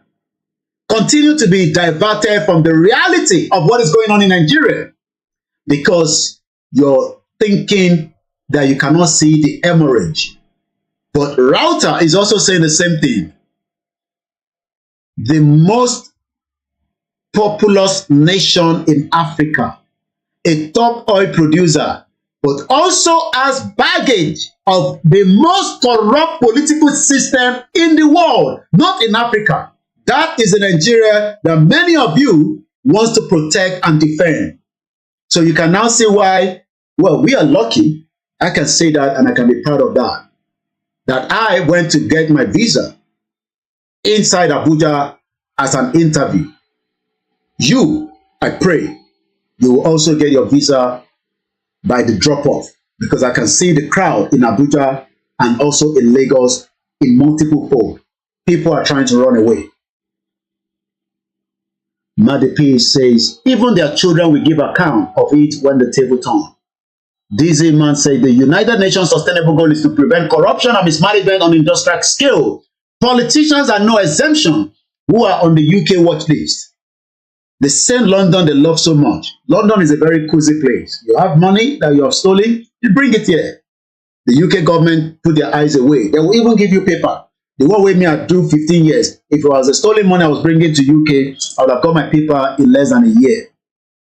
So continue to create stupidity. Alice Madeko is only 63. So that means she's part of a country that came into independence, and already she's now going to be charged for a crime.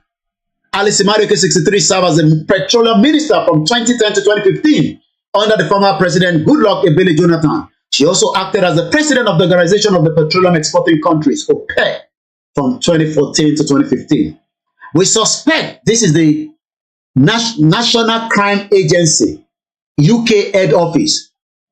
We suspect that this woman called Dezeni Alison Madueke abused her power in Nigeria.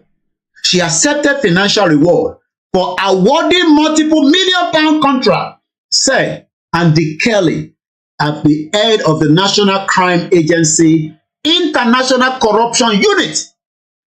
These charges are milestone in what has been a thorough and complex international investigation. She thought she would be here and they would just leave her. Remember, she even said at some point that she had a breast cancer or whatever. I remember I saw that interview with Dele Momodu.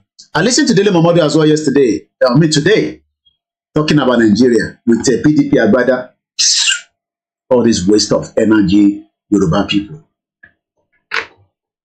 Alice Madueke was arrested in London in October 2015, few months after leaving her office, and it's also been subjected of investigation in Nigeria and United States of America. So since 2015, Britain has been telling her, the NCA, say, you, sit down here, you're going nowhere. She has previously denied all allegations. A London lawyer who is acting for her in 2015 did not immediately respond to requests for comment.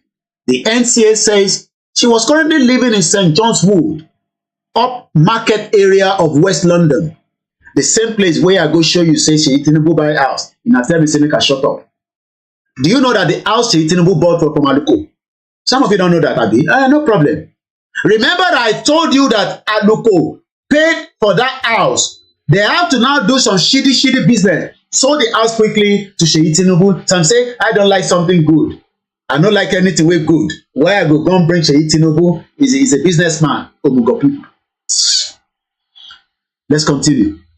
The NCA says she was currently living in St. John's Wood at an upmarket area of West London and will appear at the Westminster Magistrate Court, God willing, next month after October 1st, independent of Nigeria.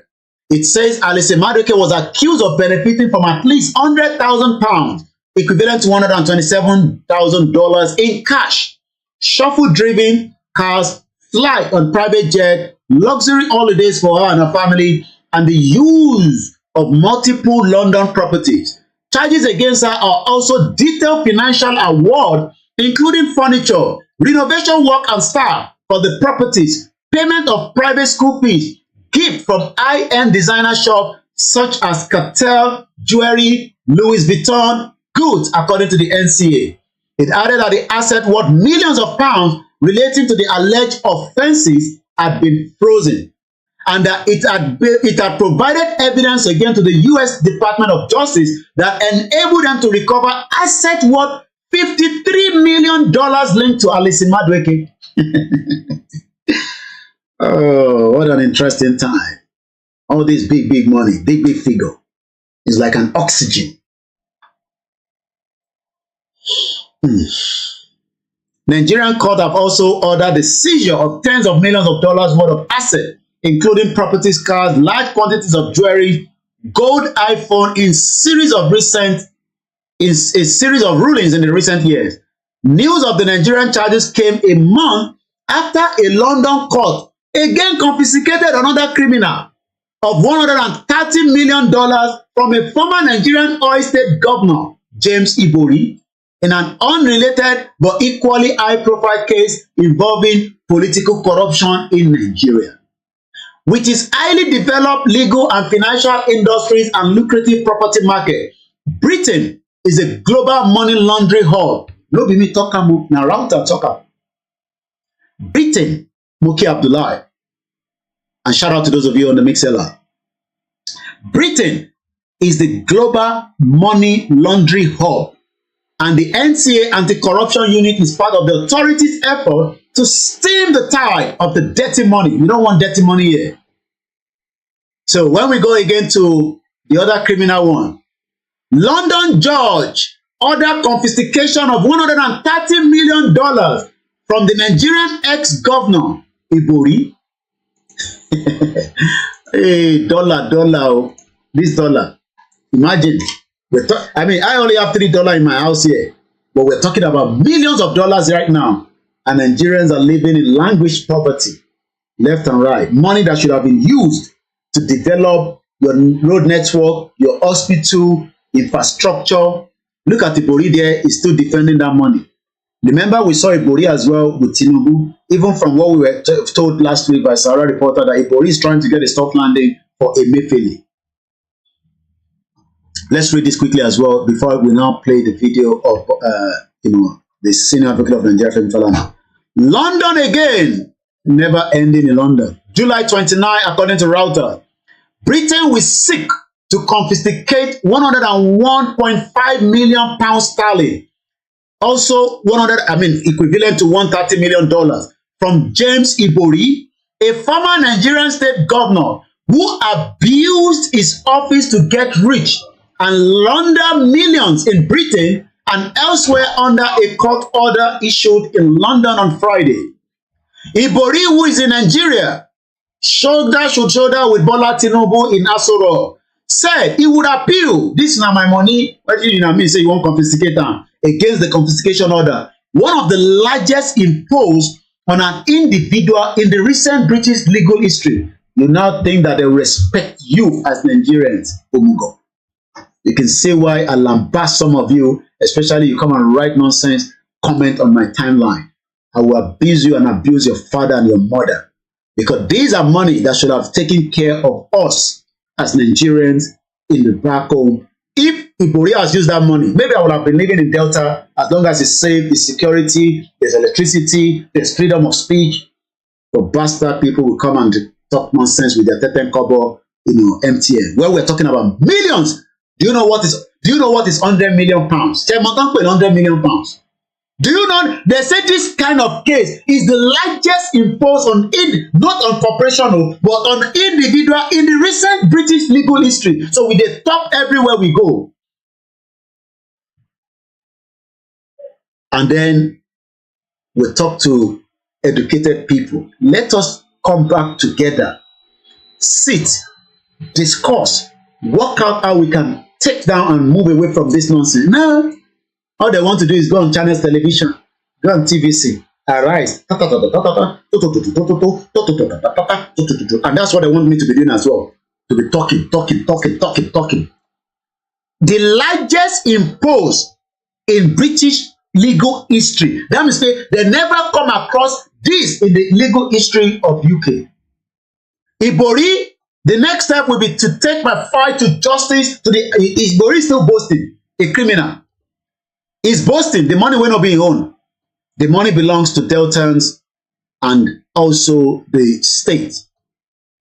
The next step will be to take my fight to justice to the highest court in UK, he said in a statement.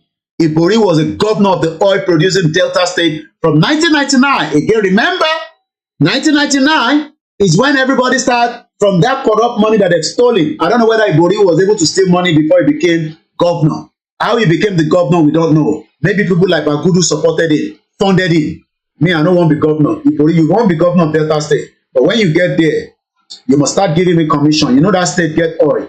Ibori say, me, I dey London now. I will come. I don't get the money. Come back home. I get money where I go take fund you. Ibori went back home. They fund him. He become a governor. From 1999 to 2007. Yaradua died. Everything changed on him. He was extradited. From Dubai to Britain in 2011. He pleaded guilty in 2012 to 10 counts of fraud and money laundering. He received a 13-year jail sentence, of which he served out as a standard. I don't know why they don't even allow them to serve the full. He'll probably still be in prison right now. He has gone back to Nigeria. He's putting on agbada, and then people come on our own social media and then point a finger at somebody like us. Dumb bastard, idiot all over the place.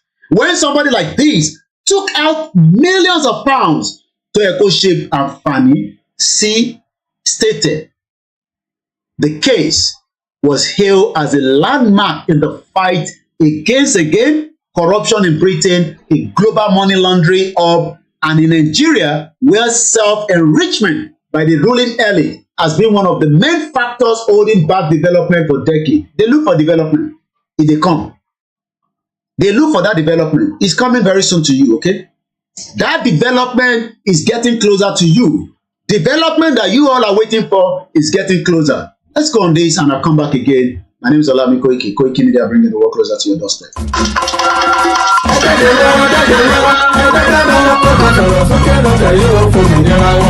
Yorùbá wà lọ̀rọ̀ ìkàn pátápátá. la ṣe ń lọ́gun ẹ̀ tantan sétí ọmọ aládé gbogbo nígbàgbọ́ wípé bẹ́ẹ̀ ṣe ń gbọ́ lẹ́yìn náà ó mọ sọ fún àwọn yòókù kárí ilé kárí oko tí gbogbo wọn sì péjú pésẹ̀ síbi ìwọ́de àlágbá yamuyamu làlújá tó ń bọ̀ lórílẹ̀‐èdè Amẹ́ríkà yìí ti Yoruba Nation Diaspora Mega Rally in alliance with Yoruba World Media àti Yoruba Nation Self-Determination parapọ̀dọ̀ kan ṣàgbékalẹ̀ New York Super Mega Rally ọjọ́ mẹ́ta gbáko ló máa fi wáyé bẹ̀rẹ̀ látọjọ́ ìṣẹ́gun Tuesday ọjọ́ kọkàndínlógún oṣù kẹsàn-án títí di ọjọ́bọ̀ Thursday ọjọ́ kọkànlélógún oṣù kẹsàn-án bákan náà látago 7 òwúrọ̀ títí di agogo 4 ìrọ̀lẹ́ New York Times láti máa péjú pésẹ̀ gbóhùn sókè rárá fáyé gbọ́ wípé ó tó gẹ́ Yorùbá Self-Determination is our right Yorùbá fẹ́ dá dúró a fẹ́ kúrò lọ́wọ́ ẹ̀tàn a fẹ́ kúrò nínú ìnira orílẹ̀-èdè Nàìjà bá a sì ń rọ gbogbo àwọn èèyàn wa jákèjádò àgbáyé tó ń bọ̀ wá síbi rálì yìí wípé ká pàdé lọ́jọ́rú 20 oṣù kẹsàn-án ní rally location 78 UN General Assembly 405 West 45 Street New York City New York 10017 fún ẹ̀kúnrẹ́rẹ́ àlàyé síwájú sí i tàbí fún ọ̀kan ọ̀jọ̀kan ìbéèrè tẹ́ bá ní ẹ kàn sí wa látòrí èyíkéyìí wẹ́bsáìtì yìí www.megarally.org tàbí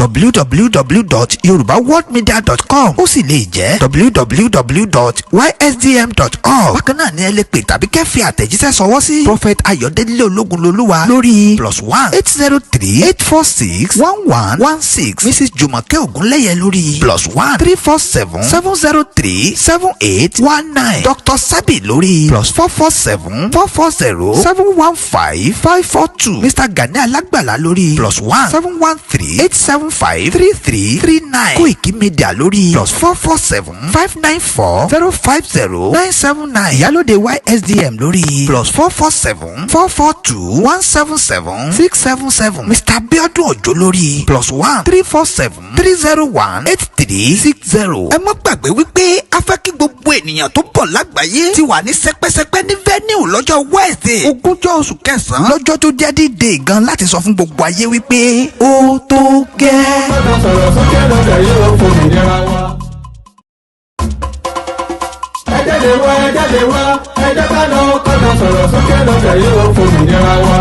Yorùbá wà lọ̀rọ̀ ìkàn. And we welcome you back again to the conversation. It's 2 hours, 7 minutes into the program. My name is Olami Koiki. And as I continue to educate many Nigerians of some of your corrupt politicians, and also the reason why we, the indigenous people that have the right to self-determination, is an inalienable right. That right will be respected. We are not terrorists. We are not criminals. Our campaign to self-determination is a right, just as many other countries have that same right, and that right will be respected by this government, by international community. And as we continue to say to those that still disagree with the with our right, the question is, when are you going to start accepting that there is hemorrhage in Nigeria? This is not our right alone. Even this country is still asking for their right as well. Other countries were refused at first, but we have to remember, and this is a really important point, that self-determination is an inalienable international right and a law as well. And other countries will recognise Scotland's democratic choice expressed at the ballot box. They will recognise that because that is the route that many other countries have taken in order to become independent. And just to make that point, that international law is very pragmatic on that point, so we should have confidence in that. If I may just... yes. Who was also arrested. Right. I've written severally on it that he should also, because his determination for Oduduwa Republic is not a crime known international law. And that's the point I'm trying to make. That's the point I'm trying to raise with you. If it were not signaled to non-state actors and other ethnic agitators that they can actually go ahead, in the event that President Muhammadu Buhari really responds to your appeal.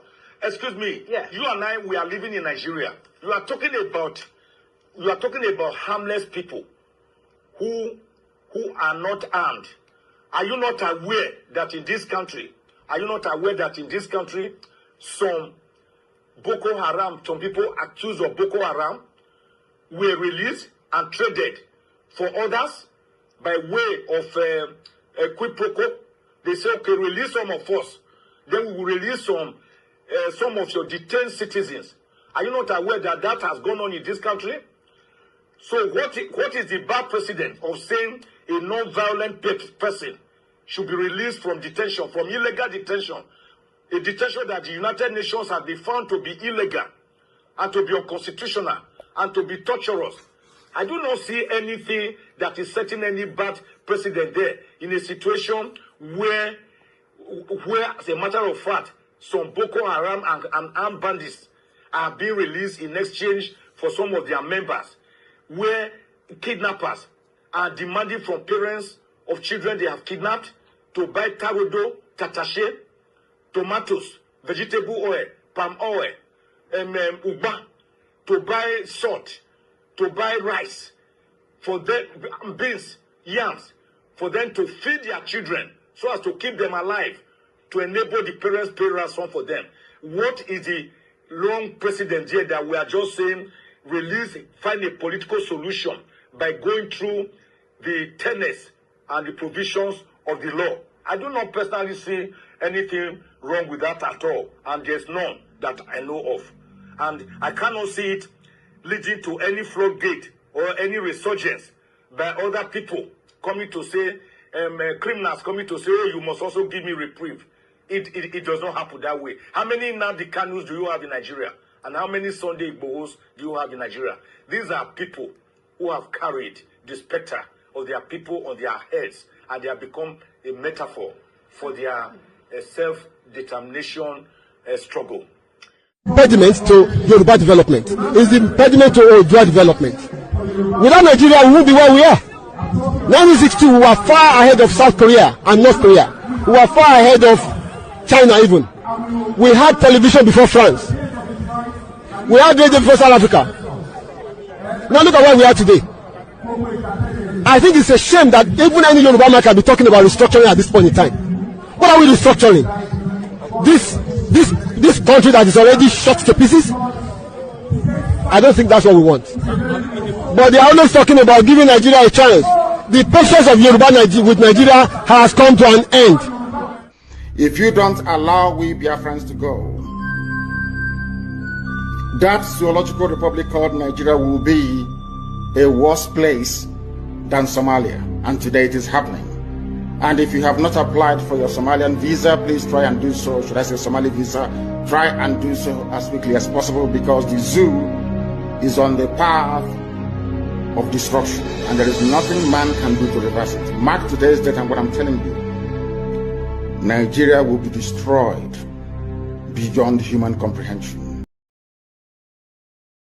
And we are back again as we continue to review from the information in the public domain regarding the billions of dollars, millions of naira, if not trillion, that have been moved by different corrupt politicians. I've been giving you 3 different ones, but the focus of today is Abubakar Atiku Bagudu. Was a former governor of Kebbi State for 8 years. He was a 2-time senator from the 6th Senate and the 7th Senate, where he's also now the current budget and planning minister. From the information that is in the domain there by those that have put this together, known as the International Consortium of Investigative Journalists, has confirmed to us that Atiku Abubakar Bagudu is a criminal, just like Ibrahim was a criminal that was extradited from Dubai to London. He pleaded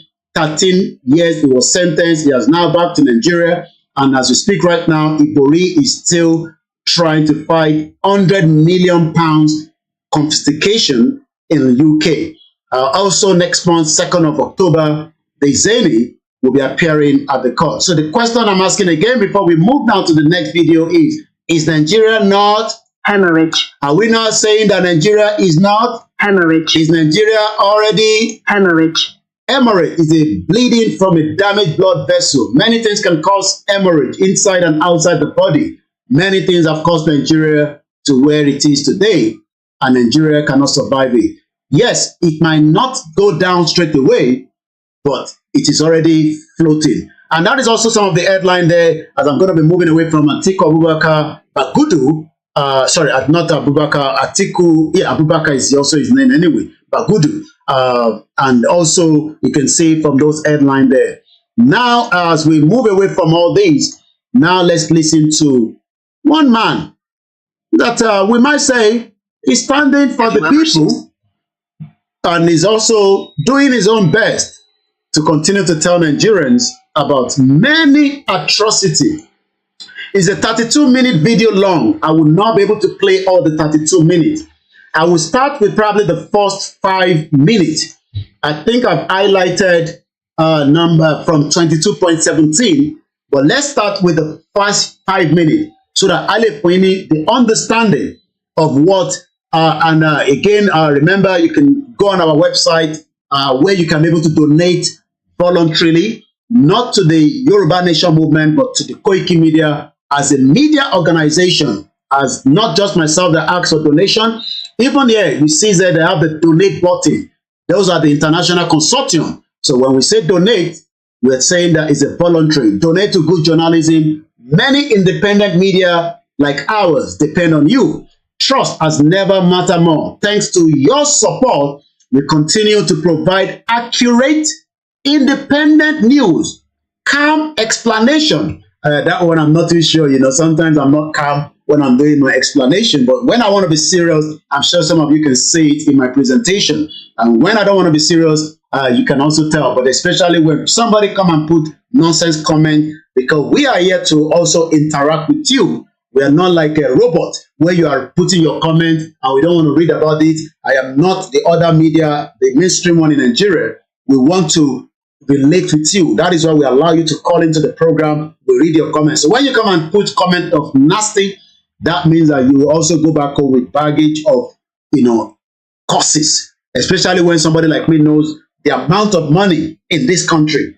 And many Nigerians today are living, they are struggling. Even in UK, some of them can't pay their house rent. Some of them cannot pay the lawyer legal fee to be in this country. 929, thank you so much. So, Tabajo Kosibibai, if I want to do a presentation that is going to be calm, I'm sure you see it from my presentation. So, independent news and a calm explanation. At least, I've told you. I'm still going to tell you about the United Nations. You get a lot of information from here. So then, to support us should not be a problem. And if you don't have what it means to support, pray for us, because there's so many people that want to bring us down. I'm not talking about people in the Yoruba Nation, globally, because what we are dealing with is not an easy task. If you don't know, well, you better know.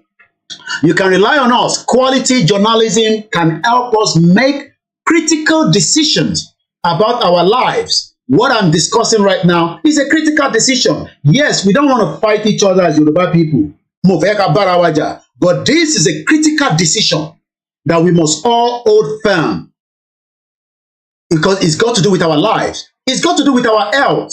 It's got to do with our security. Based on fact, I talk with fact. I don't talk with fiction. I am not here to say I cannot point the evidence. If I don't have it, I don't tell you. If people bring information, I want to be sure that it's the right thing I want to tell you. And moreover, information is out there. It's just that how we all, not that some of you have not read it, but the way I will explain it is what makes it different. It's what makes it unique. But I bring it in a way for the layman to understand. Even Babawa Tonta, ni abuli, understanding it. So trust news is important to us, and so is your support to koikimedia. All the details are there on our website, www.koikimedia.com.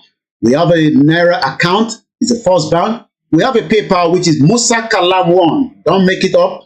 Don't make a mistake. MUSAKALAM. If you're not too sure about where you want to put the money in, the Cash App seems to be messing around, so we've not been really talking about it. But you can also promote through the coffee, which it's easy for those of you. And if you want to also say, Koiki, I have something I can send to you, you can reach out. Especially we need phones for our team on the ground. Whether the phone will be sent to me right here or in Nigeria, it could be a second-hand phone. I have 25 team. None of them are full-time, but I am making efforts to bring them as a full-time staff. Because the moment I make them a full-time, that means I have to be obliged to pay them salary every month. So what I do is I make sure we take care of them as much as possible. I cannot give them a full-time contract because I don't have the means to do so. Also, in the website, you can see the Yoruba document file, the Yoruba Nation. ẹ̀yin tẹ́ bá fẹ́ rí gbogbo bó ṣe damage ilé bàbá wa Sunday Igboho is there as well. If you want to also have a copy of the noble path to its goal towards Yoruba self-determination, Baba Akintoye does not have the template. No, there are stupid people talking like that. Go on our website. You can download the 35 page. You can read it at your own convenient time. You can read it on our website. It is free to download. Also, we're doing our best to make sure that we can continue to bring as much news and report it to you wherever you are. Now, let's go into it. I'm going to stand up. I've listened to it. I'm going to come back on my seat before that 5 minutes. The first 5 minutes is also very heavy. I do not own the copyright to this particular video. Let us enjoy it while I come back on my seat. The economic system, the state shall ensure that the economic system is not operated in such a way as to concentrate the wealth of the country in the hands of a few or a group. Now, when Dangote was said to be building an refinery, and I've said it publicly, the government of Nigeria gave him land free. They call it free economic zone for themselves. All the machinery imported free, at official rate, which is illegal. No duty was paid for the entire machinery. Duty was. And the government went to the bank to take a loan of $2.7 billion to invest in the private sector. And they then said, we cannot fix our refinery. And that's why we challenge them. You said government and no business is business. Why are you funding the private enterprise? It was at that stage that they allocated $1.5 billion to fix Port Harcourt refinery, $1.4 billion to fix Kaduna and Warri refinery. Ṣé ń gbọ́ nǹkan tó ń sọ? Please, I beg you, step on and find it. You must get the relevant billions to monitor the ongoing rehabilitation of the refinery. Otherwise, these guys would divert the money criminally, as they have always done for the past 35 years. I need to pause it in between because it's not my video. I don't want to use it for explanation and analysis program this evening. You can hear that Baba Falana is talking with fact and figure. This video is deep. And to any time, I'm going to share the link. Go and watch the full clip of it. But one thing is, hemorrhage, Nigeria is bleeding. Many Nigerians do not want to accept that. Thank you so much, those of you that keep saying well done as well. We appreciate you. You know, that little well done goes a long way than the money. And those that are celebrating us as well, we appreciate you. And those that continue to support, we love you as well. Don't stop supporting. Media needs support all the time. Let's go back again. At exactly 3 more minutes, I'll then move to the pointer where I kept it at 22. I want to talk about the United Nations. I do not want this program to be more than 3 hours. Now, even if I'm going to come back in the evening later, it will just be like a flanger one. You understand what I mean? But this one is a proper presentation. So let's go back again to Falana. Secondly, those refineries are no longer enough for us. Refineries are being sold in Europe and America. The government must buy some of them and assemble them here so that we can earn revenue from our own natural resource. Government has spoken about solid minerals. Labour must also take cognizance of what is going on.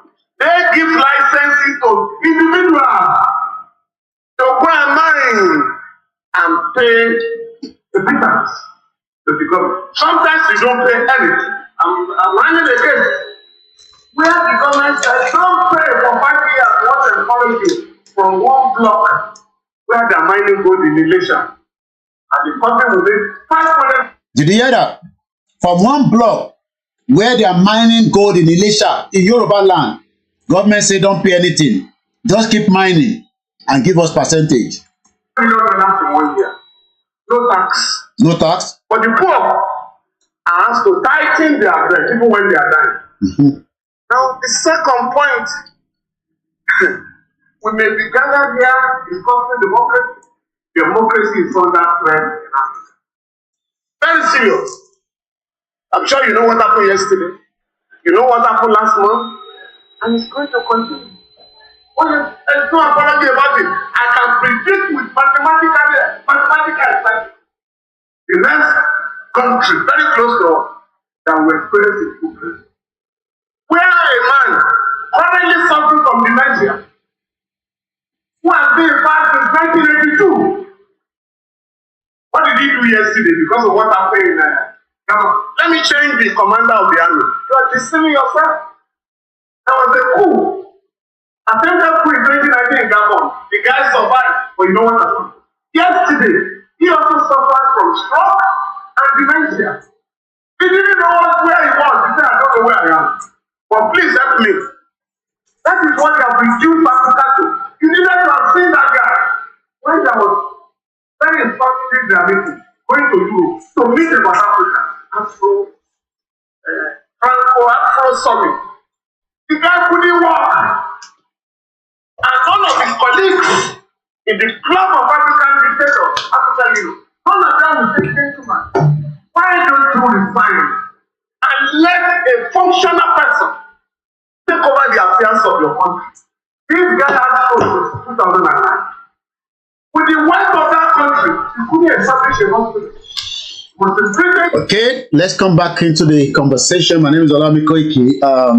You've had the pointer, the beginning of what Senior Advocate of Nigeria, Falano, fires and one Nigerian politician that there might be a coup in Nigeria. He said a lot, so I'm just going to keep moving it a little bit and just let's listen again here from him. The differential treatment between them and these foreign troops. So we must look at that, and of course, they have told you the remote causes. The remote causes are the ruthless exploitation of the mineral resources of our country. Did you hear that? Exploitation of our mineral resources. Some of you don't even know the amount of resources that we have underneath the ground. By Western companies, lately Chinese companies have joined. Mm-hmm. They loot the treasury. Mm-hmm. Just like government has said, $9 billion worth of gold smuggled out of Nigeria. Did you hear that? $9 billion worth of gold was smuggled out. I have evidence of some of the gold because somebody was sending it to me. I don't want to go into too much details. I have a portfolio of how the gold are even weighed, what's even weighed. And I know the airline that travels with it, and I know the country is traveling to as well. I have it on my archive. Until that person is not going to be that area, probably leave Nigeria, I can expose that kind of information. If I leave it out now, they would pick him up and it will be a problem. So I'm going to leave it like that. Let me move straight to 22 minutes of this video where I want us to listen again, probably maybe from 20. Let's listen again from here. By the time you get to the market, the thing has gone up. And that is what is going on. So all of us do not know that through the dollarization. Again, dollarization. He's talking about dollar. And services are being increased quietly in Nigeria. They deceive us. You see, the dollar is talking about the dollar again. I want us to listen to this. Oh, they're going to do something. So the central bank illegally took a loan of $3 billion. $3 billion. Simply want to show what is the business of a private company. The NNPC is no longer a parastatal. It's now NNPC Limited. And the deceiver, they will sabotage. So for 1 week, it went to 708 today. It's 780 official. Meanwhile, they said, and as of today, it's now 950. No other exchange rate now, apart from one. Today, black market, as of this morning, is 918. Okay, it says 918. Okay. Yet, when you were teaching us, your generation of teachers, it was 60 kobo to $1. So we must begin to ask questions. Labor, it's no longer enough to go and ask for minimum wage. Even if they pay you 200,000 naira minimum wage, it's many less now. And that is why we must ask questions about the dollarization of the economy. The only solution, only one country accept. 5 years ago, the Central Bank of China Nigeria sat down and we have currency swap. Whatever you buy there, naira. Whatever we do here, yuan. The central bank quote me and said, I never work and said, no, don't allow it to work. So most Nigerians are not aware of that arrangement. Last year alone, we spent $22 billion for imports from China. This is what I want us to listen to. Last year alone, Nigeria made goods worth 22 billion. Thank you so much, Yoruba Nation on the TikTok.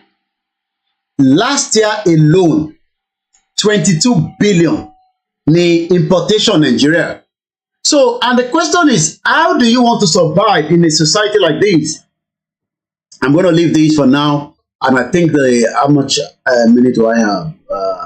All right, we just have about half an hour left. I will not be able to take calls on this program this evening. There might be no, because it's a detailed program. So maybe some other time. I want us to go to United Nations quickly. Rights, and it's so important. I'm not gonna start from the beginning. So I'm just gonna start from the 5 minutes of how the United Nations General Secretary was speaking. Let me play that. I'm coming back on my seat again. Rules and frameworks to adapt them to today's realities and to more effectively enable developing countries to access the resources they need to invest in the Sustainable Development Goals. We must overcome the inequalities and divisions that blight our world today, including here at United Nations.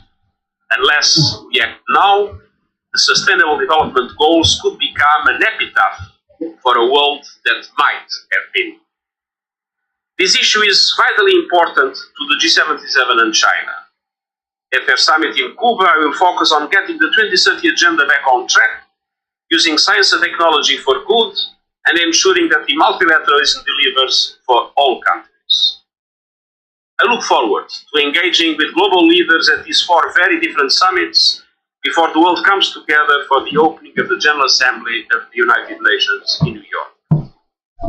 Diplomacy is more important than ever to navigate the tensions of our emerging. Diplomacy is much important to navigate the tension in the world. Do you think that diplomacy will be able to resolve all the problem in Nigeria? Your guess is as good as mine. Diplomacy is the best option. Diplomacy is great. But do you think that I want everybody to diplomacy? They are ready and they are serious? And this is why there's so much tension, not only in Nigeria, around the globe, according to the United Nations Secretary General Antonio Guterres. Multipolar world. Dialogue remains the only way to find. Dialogue remains the only way to find lasting solution to self-determination and other crises around the world. The question is your government ready to dialogue with everybody, regardless of whether they agree with it? Government doesn't have to agree with us, but it is the responsibility of a government to dialogue. But ṣé government if a dialogue? Ṣé àwọn representative if a dialogue? I was listening to a program and they say, "Guy, your representative will listen to you." Sometimes I laugh. You know, we Yoruba people, we say we're intelligent. We are intelligent people. You think those idiots that you call your representative are ready to dialogue with you, and you don't have the kind of money to go and join them, even you will have to go and be under one godfather. So when people say, dialogue, oh yes, is one of the greatest tools. But are your representative ready? Your guess is as good as mine. Anyway. Joint approaches and common solutions to the global threats and challenges. It's not just Nigeria. There's global threat around the world. Benny, they say they are using the word Nigeria to deceive our people. Just a pity. We are Nigerians. Are you sure you are truly a Nigerian? Are you sure? Because the real Nigerians should be enjoying Nigeria. We are Nigerians. I love Nigeria. I will die for Nigeria. We will survive in Nigeria. Okay, no problem. Let's go back and listen to Antonio Guterres, the United Nations General Secretary. That we face. He's going to take question now. Secretary General Sherman Bricebury, South African Broadcasting, you just returned from the African continent, and in the context of growing coups and growing intractable conflicts, I wonder what your reading of the situation is in Africa right now. We see a growing anti-Western sentiment, we see the foothold that is being created by the Wagner Group, and of course the lack of development and the growing militant elements in the region. What's your assessment of what is going on right now, given the fact that the institutional reforms you are calling for are not going to happen overnight? You and I both know that. So what can be done in the interim? Does the world lack a muscular diplomacy that is required for this moment? I think on one hand, we need to strengthen our capacity to support the different African institutions, the African Union, the different regional organizations. Let me explain that. He wants to work hard. United Nations is going to work hard to strengthen Nigeria institution. No be juju be that. United Nations say we must work with the Nigerian president Bola Tinubu, just like they work with Buhari. Buhari that did not listen to United Nations.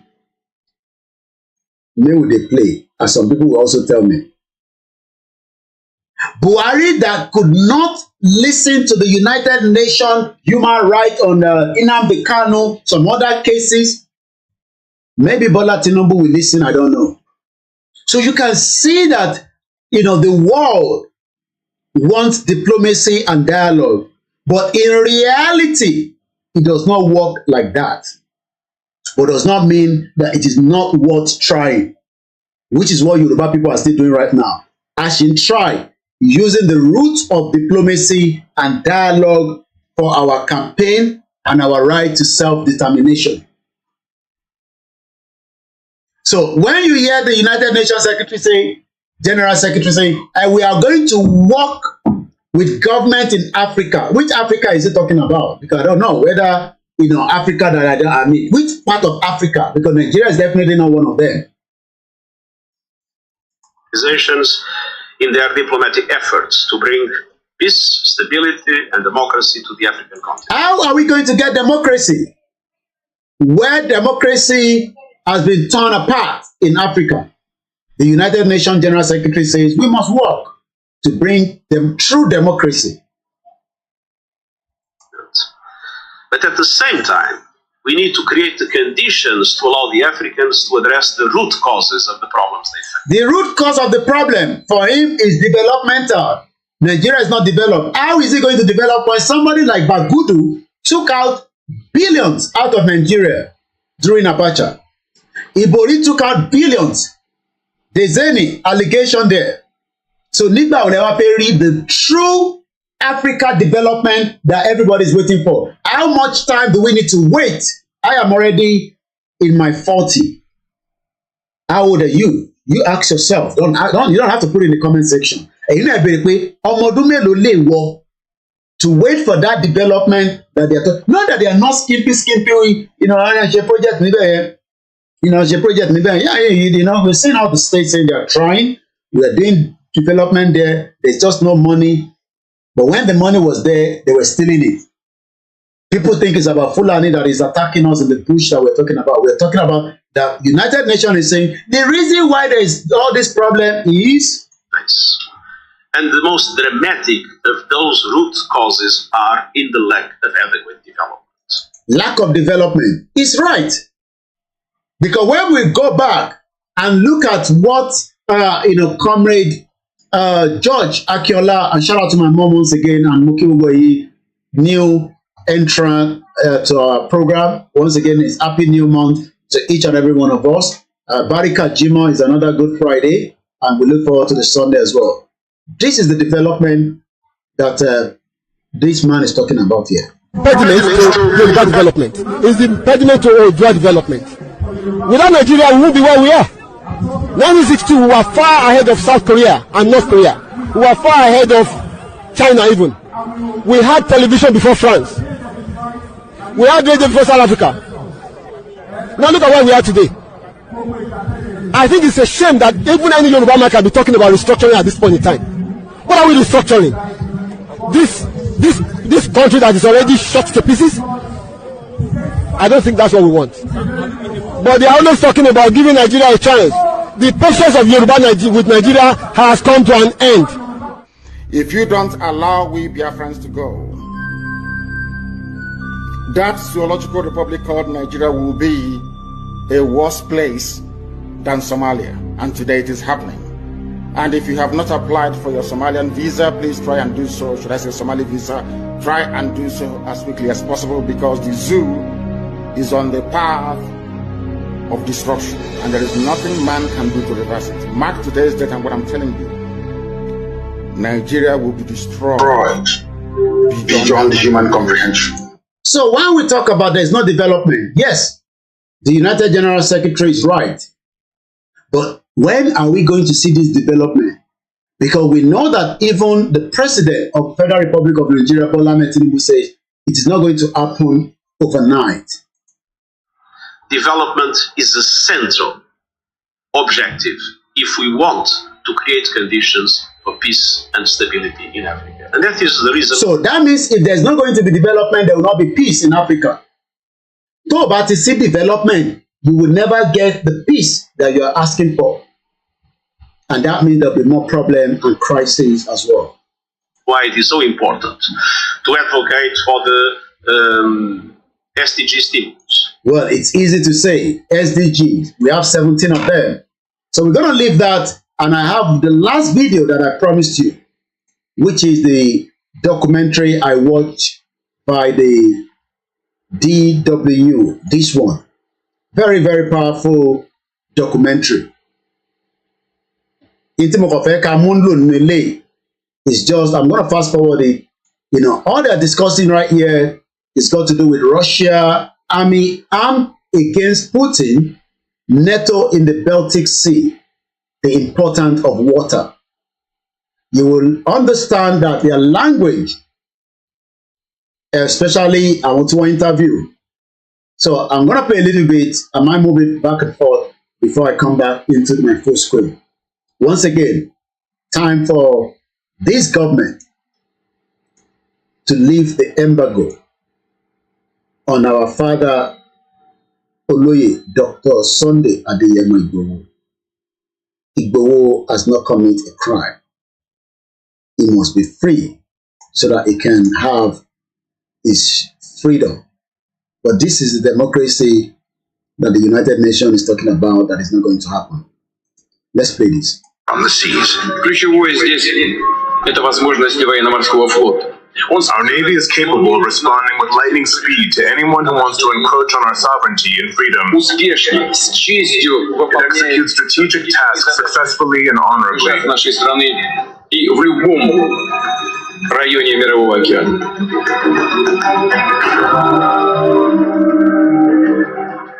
Russia is also threatening to use nuclear weapons. Did you hear that? Russia is also threatening to use nuclear weapons. We hope it's not going to happen so that we can all live longer lives and then die at a very, very old age.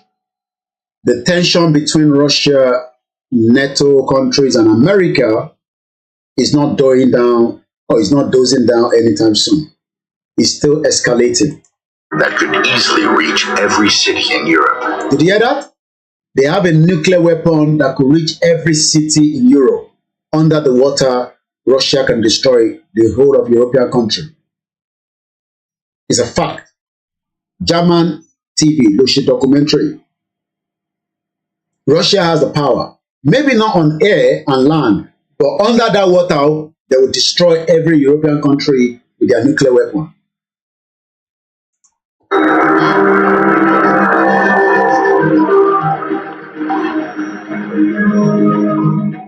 I am afraid of nuclear weapons. Yes, I'm afraid. Also because I live in... This woman has traveled out of Russia because she's now in exile, on exile rather. So, and we mark when people don't go on exile abroad.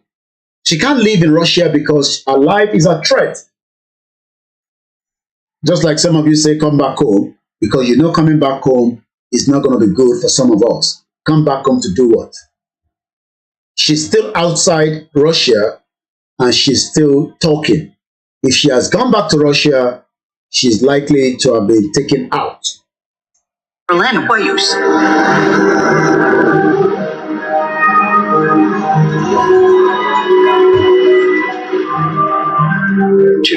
almost the entire Baltic Sea is surrounded by NATO member states and NATO ally Sweden. And I gave a breakdown in the Bible on Twitter and Instagram and the community of my YouTube. This is after I watched this video. I brought out information about Sweden. The defense minister in this Sweden, of a population of 10 million, is 56 years old. Defense minister Sweden is 56. So when somebody say, who is going to manage Yoruba Nation for you? I wonder where your brain are. Because le ronuju in presently. 56 years old, ni bobo to je defense minister. Sweden is just going to be a new member of NATO. Let's listen again. 2 access points, Kaliningrad and St. Petersburg. So what they are doing is they're caging Russia. So you can see this map right in front of us. Already, Finland has become a member. Turkey wanted to stop that, but it seems Turkey inflation is in a distress. So Turkey needs the European country to support him in terms of, financing their economy that is going very bad. As much as the Turkey economy is gone kaput, they can still eat the bread compared to Nigeria. Average Nigeria cannot eat the bread anymore. The inflation in Turkey is kaput, but because they have spent money in protecting the security of Turkey, many international countries from Norway, Sweden, this is a very great map for me to use as my, you cannot see. So you can see Norway, Denmark, Germany, tó bá lọ sí Turkey, oh my God, mo mọ̀ àwọn Germany máa lọ síbẹ̀ bí tó bá travel lọ síbẹ̀ ló máa mọ̀.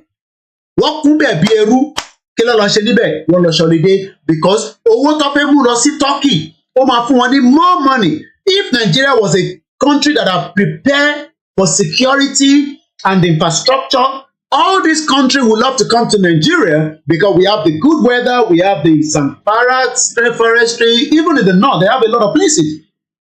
But the reason why they cannot come to Nigeria is because Nigeria has not prepared for the world to come and visit us. I mean, yes, you get 1 or 2, 3 Oyibo people there and there that will come, but we are talking about a full scale of tourism in Turkey, which is in $1 billion. So Turkey economy is down, but for the fact that àwọn èèyàn sì lọ holiday níbẹ̀ is keeping it floating. People in Germany goes there, Poland, Lithuania. So looking at the map now, you can see that Russia is the one on the red, on the right-hand side. You can see that the NATO is the one in the blue. And that water, the Baltic Sea, you can see links to Russia. And that is where they are saying NATO needs to continue to push and push and push to block anything Russia, so that when Russia wants to attack any one of them, like is currently going on in Ukraine, the NATO other countries will stand up. But right now, Ukraine cannot get what it's looking for. And this is another video that I've watched, an independent video. So Ukraine can fight from now to thy kingdom come. They will never be part of NATO. Russia can destroy Ukraine in one go, but is dragging the fight. So tíjà ìbá lọ ju bó ṣe yẹ lọ, right? If this fight tó ń lọ lọ́wọ́lọ́wọ́ yìí tó bá trigger nǹkan kan pẹ̀lú Russia, the last of the Russia ní ní nuclear arsenal, and he has a lot. So let's continue to watch this video. I'm coming. Im Kriegsfall ist es eben auch so. NATO has direct access to. Did you see that? Ṣé pé èdè lárábìnrin yìí sọ, because she does not believe in English. English is not a language. Dr. Sarah, according to the name, a German expert on Russia. But what was our recent grammar so English? Ṣé pé wọ́n ṣe ń translate into sọ in terms of pé ní ẹ̀ bá fẹ́ gba Yorùbá nation. Àkílà ní di Yorùbá nation fún no, so that gbogbo ibi tó jẹ́ territory wa tàbá ti gba country wa kò ṣe pé wọ́n ní sọ English, but the official language will be Yorùbá. Ìtí mo fẹ́ lò gangan nínú fídíò òun lè lè náà anyway. Ẹ rí pé arábìnrin tó fẹ́ sọ̀rọ̀ nísìn ó ń sọ èdè wọ́n wá ń bá translate ó lè gbọ́ English but English kan ni bàbá ẹ̀. Strategic positions in the Baltic Sea, for example, the island of Gotland, but also airfields in Finland, among other places. So Russian naval access to the Baltic Sea could be blocked in the event of war. It was a very different picture before the fall of the Soviet Union. During the Cold War, the Baltic Sea was almost entirely surrounded by Warsaw Pact countries, the Soviet Union and its satellite states. And this is why they don't want Nigeria to break. America need that water in Nigeria. Maybe you don't know that. The European countries need that water.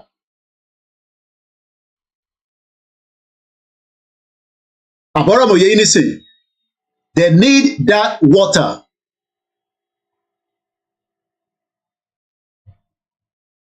They need that water. Omi gangan ló ṣe pàtàkì. Ẹ rántí pé mo sọ fún yín pé Panama. Yeah, is it Panama? I was going to show you that. Let me see if I have enough time left. No, I don't have enough time. I only have 10 minutes. So let me just play 1 more minute of this video. We'll come out of it because I got to go now. And by the neutral states of Finland and Sweden. It was a position of power which Putin appears to want back.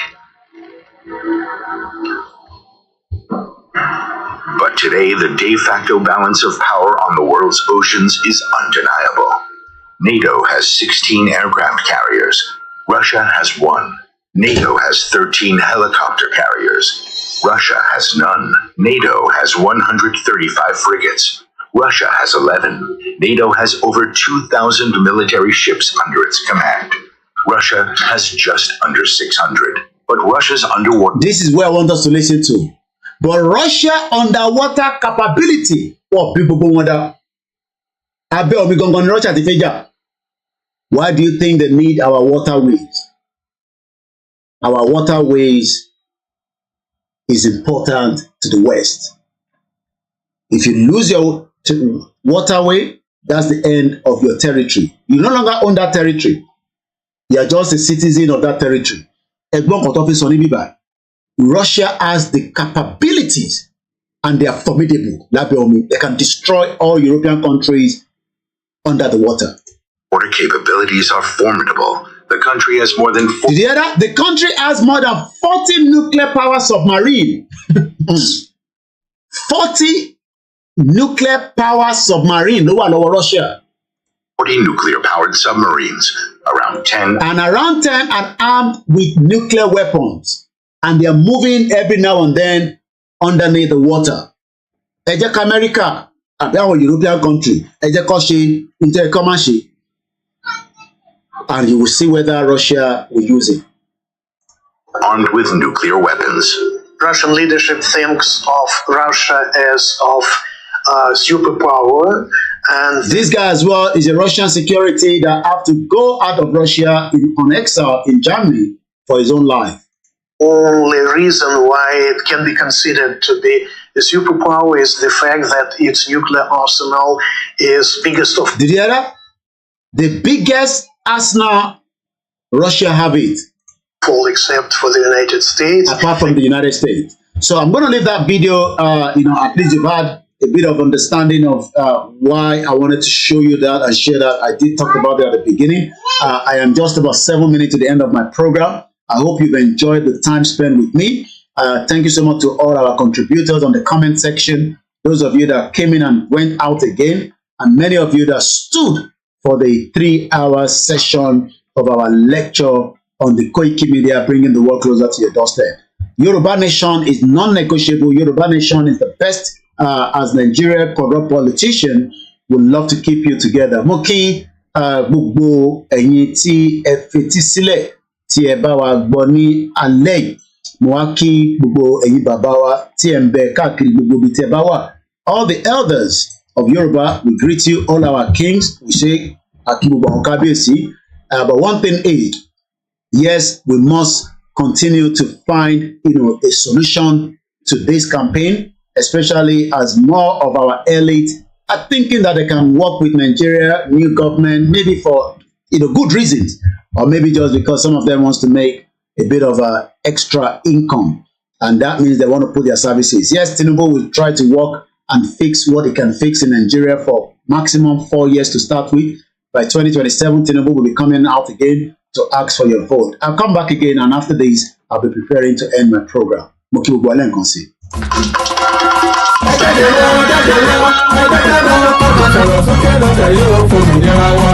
Yorùbá wà lọ̀rọ̀ ìkàn pátápátá la ṣe ń lọ́gbọ́n ẹ̀ tantan sétí ọmọ aládé gbogbo nígbàgbọ́ wípé bẹ́ẹ̀ ṣe ń gbọ́ lẹ́yìn náà mọ̀ sọ fún àwọn yòókù kárí ilé kárí oko tí gbogbo wọn sì péjú pésẹ̀ síbi ìwọ́de àrágbá yamuyamu làlújá tó ń bọ̀ lórílẹ̀‐èdè Amẹ́ríkà yìí ti Yoruba Nation Diaspora Mega Rally in alliance with Yoruba World Media àti Yoruba Nation Self-Determination parapọ̀ dọ̀kan ṣàgbékalẹ̀ New York Super Mega Rally ọjọ́ mẹ́ta gbáko ló máa fi wáyé bẹ̀rẹ̀ látọjọ́ ìṣẹ́gun Tuesday ọjọ́ kọkàndínlógún oṣù kẹsàn-án títí di ọjọ́bọ̀ Thursday ọjọ́ kọkànlélógún oṣù kẹsàn-án bákan náà látago 7 òwúrọ̀ títí di agogo 4 ìrọ̀lẹ́ New York Times láti máa péjú pésẹ̀ gbóhùn sókè rárá fáyé gbọ́ wípé ó tó gẹ́ Yorùbá self-determination is our right Yorùbá fẹ́ dá dúró a fẹ́ kúrò lọ́wọ́ ẹ̀tàn a fẹ́ kúrò nínú ìnira orílẹ̀-èdè Nàìjà tá a sì ń rọ gbogbo àwọn èèyàn wa jákèjádò àgbáyé tó ń bọ̀ wá síbi rally yìí wípé ká pàdé lọ́jọ́rú 20 oṣù kẹsàn-án ní rally location 78 UN General Assembly 405 West 45 Street New York City New York 10017 fún ẹ̀kúnrẹ́rẹ́ àlàyé síwájú sí i tàbí fún ọ̀kan ọ̀jọ̀kan ìbéèrè tẹ́ bá ní ẹ kàn sí wa látòrí èyíkéyìí wẹ́bsáìtì yìí www.megarally.org tàbí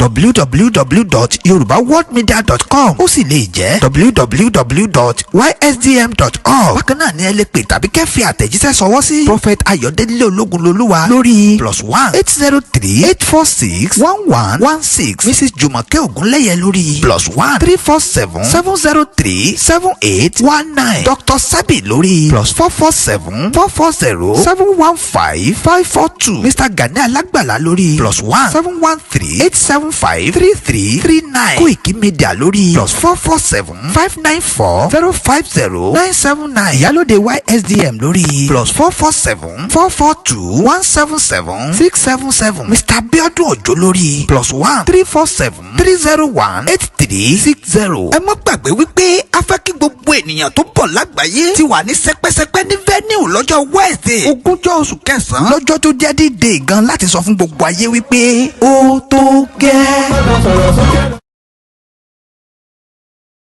Come back into the program again. You can see there's still also, the Yoruba Nation radio and TV that are asking us to also look into supporting, funding this particular project so that we can continue to have it, running from the groups that are now in charge of it as well. Urgent financial support, 500 Yoruba Omoluabis and friends are needed to make a minimum of $10 or more monthly subscription or donations for the Yoruba Nation campaign on the Yoruba Nation radio and TV. For all the details, you can insert info@yorubanationradiotv.com, where they'll be able to give you more information as well. Also, tomorrow the Canada rally takes up as well. You can see right there, it's happening at the Toronto Dunbar Square. I'm sure if they were in Canada, you know where that particular venue will be. From 10 o'clock in the morning up to 3 p.m. local time, Canadian time, where that is also going to be coming up. As we are winding down from this part of the globe, I say thank you so much to every one of you that have joined me from every part of the globe. Once again, Yoruba Nation campaign is not dead yet. For those that are probably concerned, I've been talking about these two individuals. Those are their images right there, Bagudu and Bola Ahmed Tinubu. And on that note, Moki Ugwale Nkonsi Aku, the beginning of the new month. I have a very beautiful image that was sent to me. Massive, beautiful of the moon. I did share that, I think, in the morning. Let's see. This is what it looks like. The full moon, that went yesterday. This is an actual video of the full moon. That is what it looks like. This was captured, yesterday. Bright. We might not see these again in the next 30 years. That is what we are told. There's so much happening. Whether you are for or against Yoruba Nation is not the issue. Thank you so much, those of you. As we say, the moon has a strong energy, and we pray that Eledumare will be with us. Mukim Baba Moses Olaniran, and I hope you are having a great time. And may Almighty Eledumare continue to be with us. Spark Lizzie, thank you so much. Babami, well, I mean, I'm not disputing that they don't have their own nuclear weapon, Mr. Olatunji Awofeso. But again, I don't think anyone wants to see a nuclear war happening. But Russia has more than the European countries, and I'm sure you know that very well. So I'm not going to argue on that. America and the Korean are only closer to Russia. So European countries do not have the nuclear warhead than Russia. Everybody knows that. So that's evidence of that. Once again, appreciation to those of you on our mixed LR, our quiet listeners that are out there. Comrade Plan B say people are not really tired of the oppression for now. Well, they'll probably be tired when they continue to go into hemorrhage. Comrade Plan B, thank you, Akin James. The mixed LR, I've seen a lot of people say people have radio, and I laugh. Nobody has a radio. What radio means is that if you don't have the frequency to the radio, there's nothing called a radio. It's just an audio version. So when they say people have radio, now on the radio, radio means that you must have a frequency. Maybe, some people don't understand what that means. Anyway, I gotta go now. Thank you so much. Once again, Igbowosha, we love you so much. Babakitoye, we love you. Moki, Dennis, the GR1 team, and the rest of different group. Iyajagu Moki, and everyone that has been part of the Yoruba Nation campaign. If I can't come out again tonight, like I said, just follow us on the Twitter, on the social media, which is where I do a lot of my conversation as well. And as I leave you in the hands of Eledumare, Olorun Eledumare, whether they like it or not, Yoruba country will come in our lifetime. You might disagree with me, that is your own cup of tea, but I know that in the 25 years I've lived in UK, 3 countries have managed to have their own independence. And on that note, the moon behind me will bright in Yoruba land. Yoruba land will be safe, but we must be the one to work to protect it from those monsters from the West, European countries that are ready to suck the blood of every single one of us. Bye for now.